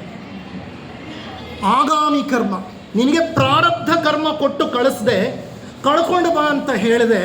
ಆ ಪ್ರಾರಬ್ಧ ಕರ್ಮ ಕಳ್ಕೊಳ್ಳೋ ಹಂತದಲ್ಲಿ ಇನ್ನಷ್ಟು ಕರ್ಮಗಳನ್ನು ಮಾಡಿ ಆಗಾಮಿ ಕರ್ಮವನ್ನು ಹೊತ್ಕೊಂಡು 2,00,000 ಅಕೌಂಟಿಗೆ ಬಂದು ಸೇರಿಸ್ತಿದೀಯ ನೀನು. ಇಲ್ಲಿ ನೋಡು, ಇಲ್ಲಿದೆ ನಿನ್ನ ಅಕ್ಯುಮುಲೇಟೆಡ್ ಕರ್ಮ, ಸಂಚಿತ ಕರ್ಮ ಇಲ್ಲಿದೆ. ಖರ್ಚು ಮಾಡ್ಕೊಂಡು ಬಾರೋ ಹೋಗಿ ಅಂದರೆ ಎಲ್ಲ ಮರೆತು ಇನ್ನೂ ಕಲೆಕ್ಟ್ ಮಾಡ್ಕೊಂಡು ಬಂದು ಸೇರಿಸ್ತಿದೀಯಾ. ನಿನ್ನ ಸಂಚಿತ ಕರ್ಮ ಜಾಸ್ತಿ ಇದೆ. ನೀನು ಮತ್ತೆ ಪುನರ್ಜನ್ಮ, ವಾಪಸ್ ಹೋಗಿ ಜನ್ಮ ತಗೋಬೇಕು. ಯಾವ ಜನ್ಮ ತಗೋತೀಯ ನೀನು? ನೋಡು, ನಿನ್ನ ಈ ಜನ್ಮಕ್ಕೆ ಇಷ್ಟು ಅಕೌಂಟ್ ಕೊಡ್ತಿದ್ದೀನಪ್ಪ. ಕರ್ಮದೇವತೆಗಳ ಕೆಲಸ ಅದೇ, ಲಿಪಿಕರು ಅಂತ ಹೇಳ್ತೇವೆ ನಾವು ಅವ್ರನ್ನ. ಕರ್ಮದೇವತೆಗಳು ಹೇಳ್ತಾರೆ, ಈ ಮುಂದಿನ ಜನ್ಮಕ್ಕೆ ನೀನು ಎಷ್ಟು ಅಕೌಂಟ್ ತೊಗೊಂಡು ಹೋಗ್ತೀಯಪ್ಪ, ನೀನೇ ತೀರ್ಮಾನ ಮಾಡು. ಯಾರ ಹೊಟ್ಟೆಯಲ್ಲಿ ಹುಟ್ಟುತ್ತೀಯ ನೀನೇ ತೀರ್ಮಾನ ಮಾಡು. ಯಾವ ದೇಶದಲ್ಲಿ ಹುಟ್ಟುತ್ತೀಯ ನೀನೇ ತೀರ್ಮಾನ ಮಾಡು. ಯಾವ ಸಂಸ್ಕೃತಿಯ ಮಧ್ಯೆ ಹುಟ್ಟುತ್ತೀಯ ನೀನೇ ತೀರ್ಮಾನ ಮಾಡು. ತೀರ್ಮಾನ ತಗೊಂಡವ್ರು ನಾವೇ. ಹುಟ್ಟಿದ್ದಾದ್ಮೇಲೆ ನಮ್ಮಪ್ಪ ಹಿಂಗೆ, ನಮ್ಮಮ್ಮ ಹಾಗೆ, ನನ್ನ ಚಿಕ್ಕಮ್ಮ ಹಿಂಗೆ, ನಮ್ಮ ಚಿಕ್ಕಪ್ಪ ಹಿಂಗೆ. ಹುಟ್ಟಿದ ನೀನು ಮರಾಯ, ನೀನು ತೀರ್ಮಾನ ಮಾಡಿದೆ ಇಂಥವ್ರ ಹೊಟ್ಟೆಯಲ್ಲಿ ಹುಟ್ತೀನಿ, ಇಂಥವ್ರ ತಂದೆ ಆಗಿರಲಿ, ಇಂಥವ್ರ ತಾಯಿ ಆಗಿರಲಿ ಅಂತ. ಯಾಕೆಂದರೆ ನಿನ್ನ ಕರ್ಮಗಳನ್ನು ಕಳ್ಕೊಳ್ಳಿಕ್ಕೆ ನಿನಗೆ ಅಂತಹ ತಂದೆ ತಾಯಿಗಳು ಬೇಕಾಗಿತ್ತು. ನೀನು ಹುಟ್ಟಿದೀಯಾ, ಈ ತಂದೆ ತಾಯಿಗಳ ಬಗ್ಗೆ ಏನು ಮಾತನಾಡ್ತೀಯ ನೀನು? ಅವ್ರು ಹಾಗೆ ಇವ್ರು ಹಿಂಗೆ ಅಂತ. ತಪ್ಪದು ನೋಡಿ. ಇದು ಜ್ಞಾನ. ಈ ಜ್ಞಾನದ ಪರಿ ನಮಗೆ ಬೇಕಾಗತ್ತೆ. ಅದು ಕರ್ಮ ಕಳ್ಕೊಳ್ಳಿಕ್ಕೇನೆ ಅಂಥ ಮನೆಯಲ್ಲಿ, ಅಂಥ ಸಂಸ್ಕೃತಿಯ ಮಧ್ಯೆ, ಅಂಥ ಜನರ ಮಧ್ಯೆ, ಅಂಥ ಧರ್ಮದಲ್ಲಿ, ಅಂಥ ನಾಗರಿಕತೆ ಮಧ್ಯೆ ನಾವು ಹುಟ್ತೀವಿ. ಇರಲಿ, ಇದು ಮರಣದ ನಂತರ ಆಗೋದು. ಕೊನೆಯಲ್ಲಿ ಒಂದು ಕಗ್ಗವನ್ನು ಹೇಳಿ ಈ ಉಪನ್ಯಾಸವನ್ನು ಮುಕ್ತಾಯ ಮಾಡ್ತೀನಿ. ನಮ್ಮ ಶರೀರದಲ್ಲೇ ಎಲ್ಲ ದೇವರುಗಳು ಇದ್ದಾರೆ, ಹೌದಾ ಅಲ್ವಾ? ತ್ರಿಮೂರ್ತಿಗಳು ಇದ್ದಾರೆ, ತ್ರಿಮೂರ್ತಿಗಳ ಪತ್ನಿಯರು ಇದ್ದಾರೆ, ಹನುಮಂತನೂ ಇದ್ದಾನೆ. ಹಾಗಾದರೆ ಈ ಶರೀರ ಪವಿತ್ರವಾದ ಒಂದು ದೇವಾಲಯ. ಎಲ್ಲೋ ಹುಡುಕೊಂಡು ಹೋಗಿ ತಿರುಪತಿ, ಹೌದಾ ಅಲ್ವಾ, ವಾರಣಾಸಿ, ಅಲ್ಲಿ ಶಿವ ಇದ್ದಾನೆ, ಇಲ್ಲಿ ವಿಷ್ಣು ಇದ್ದಾನೆ, ಹುಡುಕೊಂಡು ಸುತ್ತಾಡ್ತೀವಲ್ಲ. Your own body is the temple of god. Treat your body as temple of god. ಎಲ್ಲಿವರೆಗೂ ನೀನು ಭಗವಂತನನ್ನು ಹೊರಗೆ ಹುಡುಕ್ತೀಯೋ ಅಲ್ಲಿವರೆಗೂ ಭಗವಂತ ನಿನಗೆ ಸಿಕ್ಕಲ್ಲ. ನಿನಗೆ ಭಗವಂತ ಸಿಕ್ಕಬೇಕು ಅಂದರೆ ನಿನ್ನ ಒಳಗೆ ಸಿಕ್ಕಬೇಕು, ಹೊರಗಲ್ಲ. ಒಳಗೆ ಸಿಕ್ಕಬೇಕಂದ್ರೆ ನೀನೇನು ಮಾಡಬೇಕು? ಮೌನವಾಗಿ ಕುಳಿತುಕೋಬೇಕು. ಮನಸ್ಸಿನ ಆಚೆಯ ಪ್ರಜ್ಞೆಗೆ ಹೋಗಬೇಕು. ಈ ಲೋಕದ ಆಲೋಚನೆಗಳನ್ನು, ಭಾವನೆಗಳನ್ನು ಬಿಡಬೇಕು.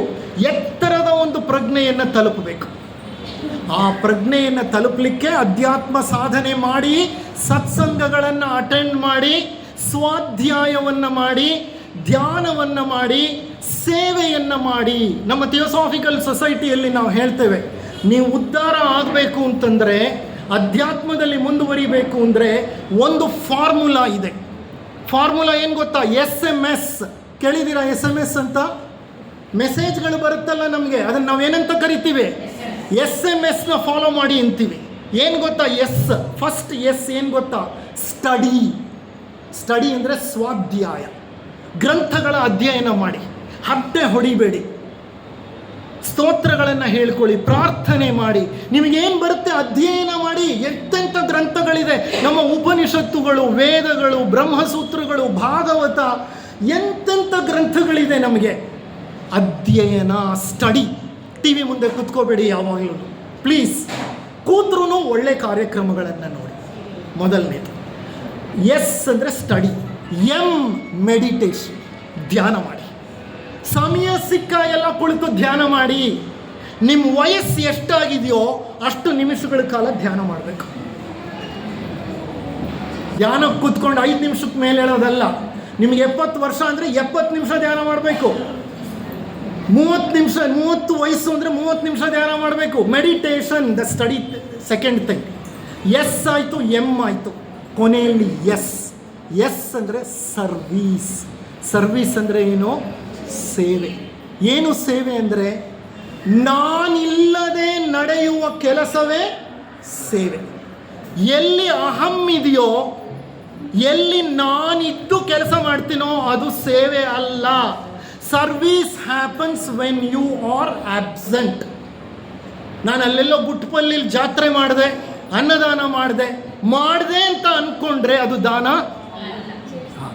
ಅಹಂ ಇರಬಾರ್ದು. ಅಂಥ ಒಂದು ನಿರ್ಮೋಹ ಸೇವೆಯಲ್ಲಿ ನಾವು ತೊಡ್ಕೋಬೇಕು. ಇಷ್ಟು ಹೇಳ್ತಾ ಕೊನೆಯಲ್ಲಿ ಒಂದು ಕಗ್ಗವನ್ನು ಹೇಳಿ ಈ ಕಾರ್ಯಕ್ರಮವನ್ನು ಮುಗಿಸ್ತೇನೆ.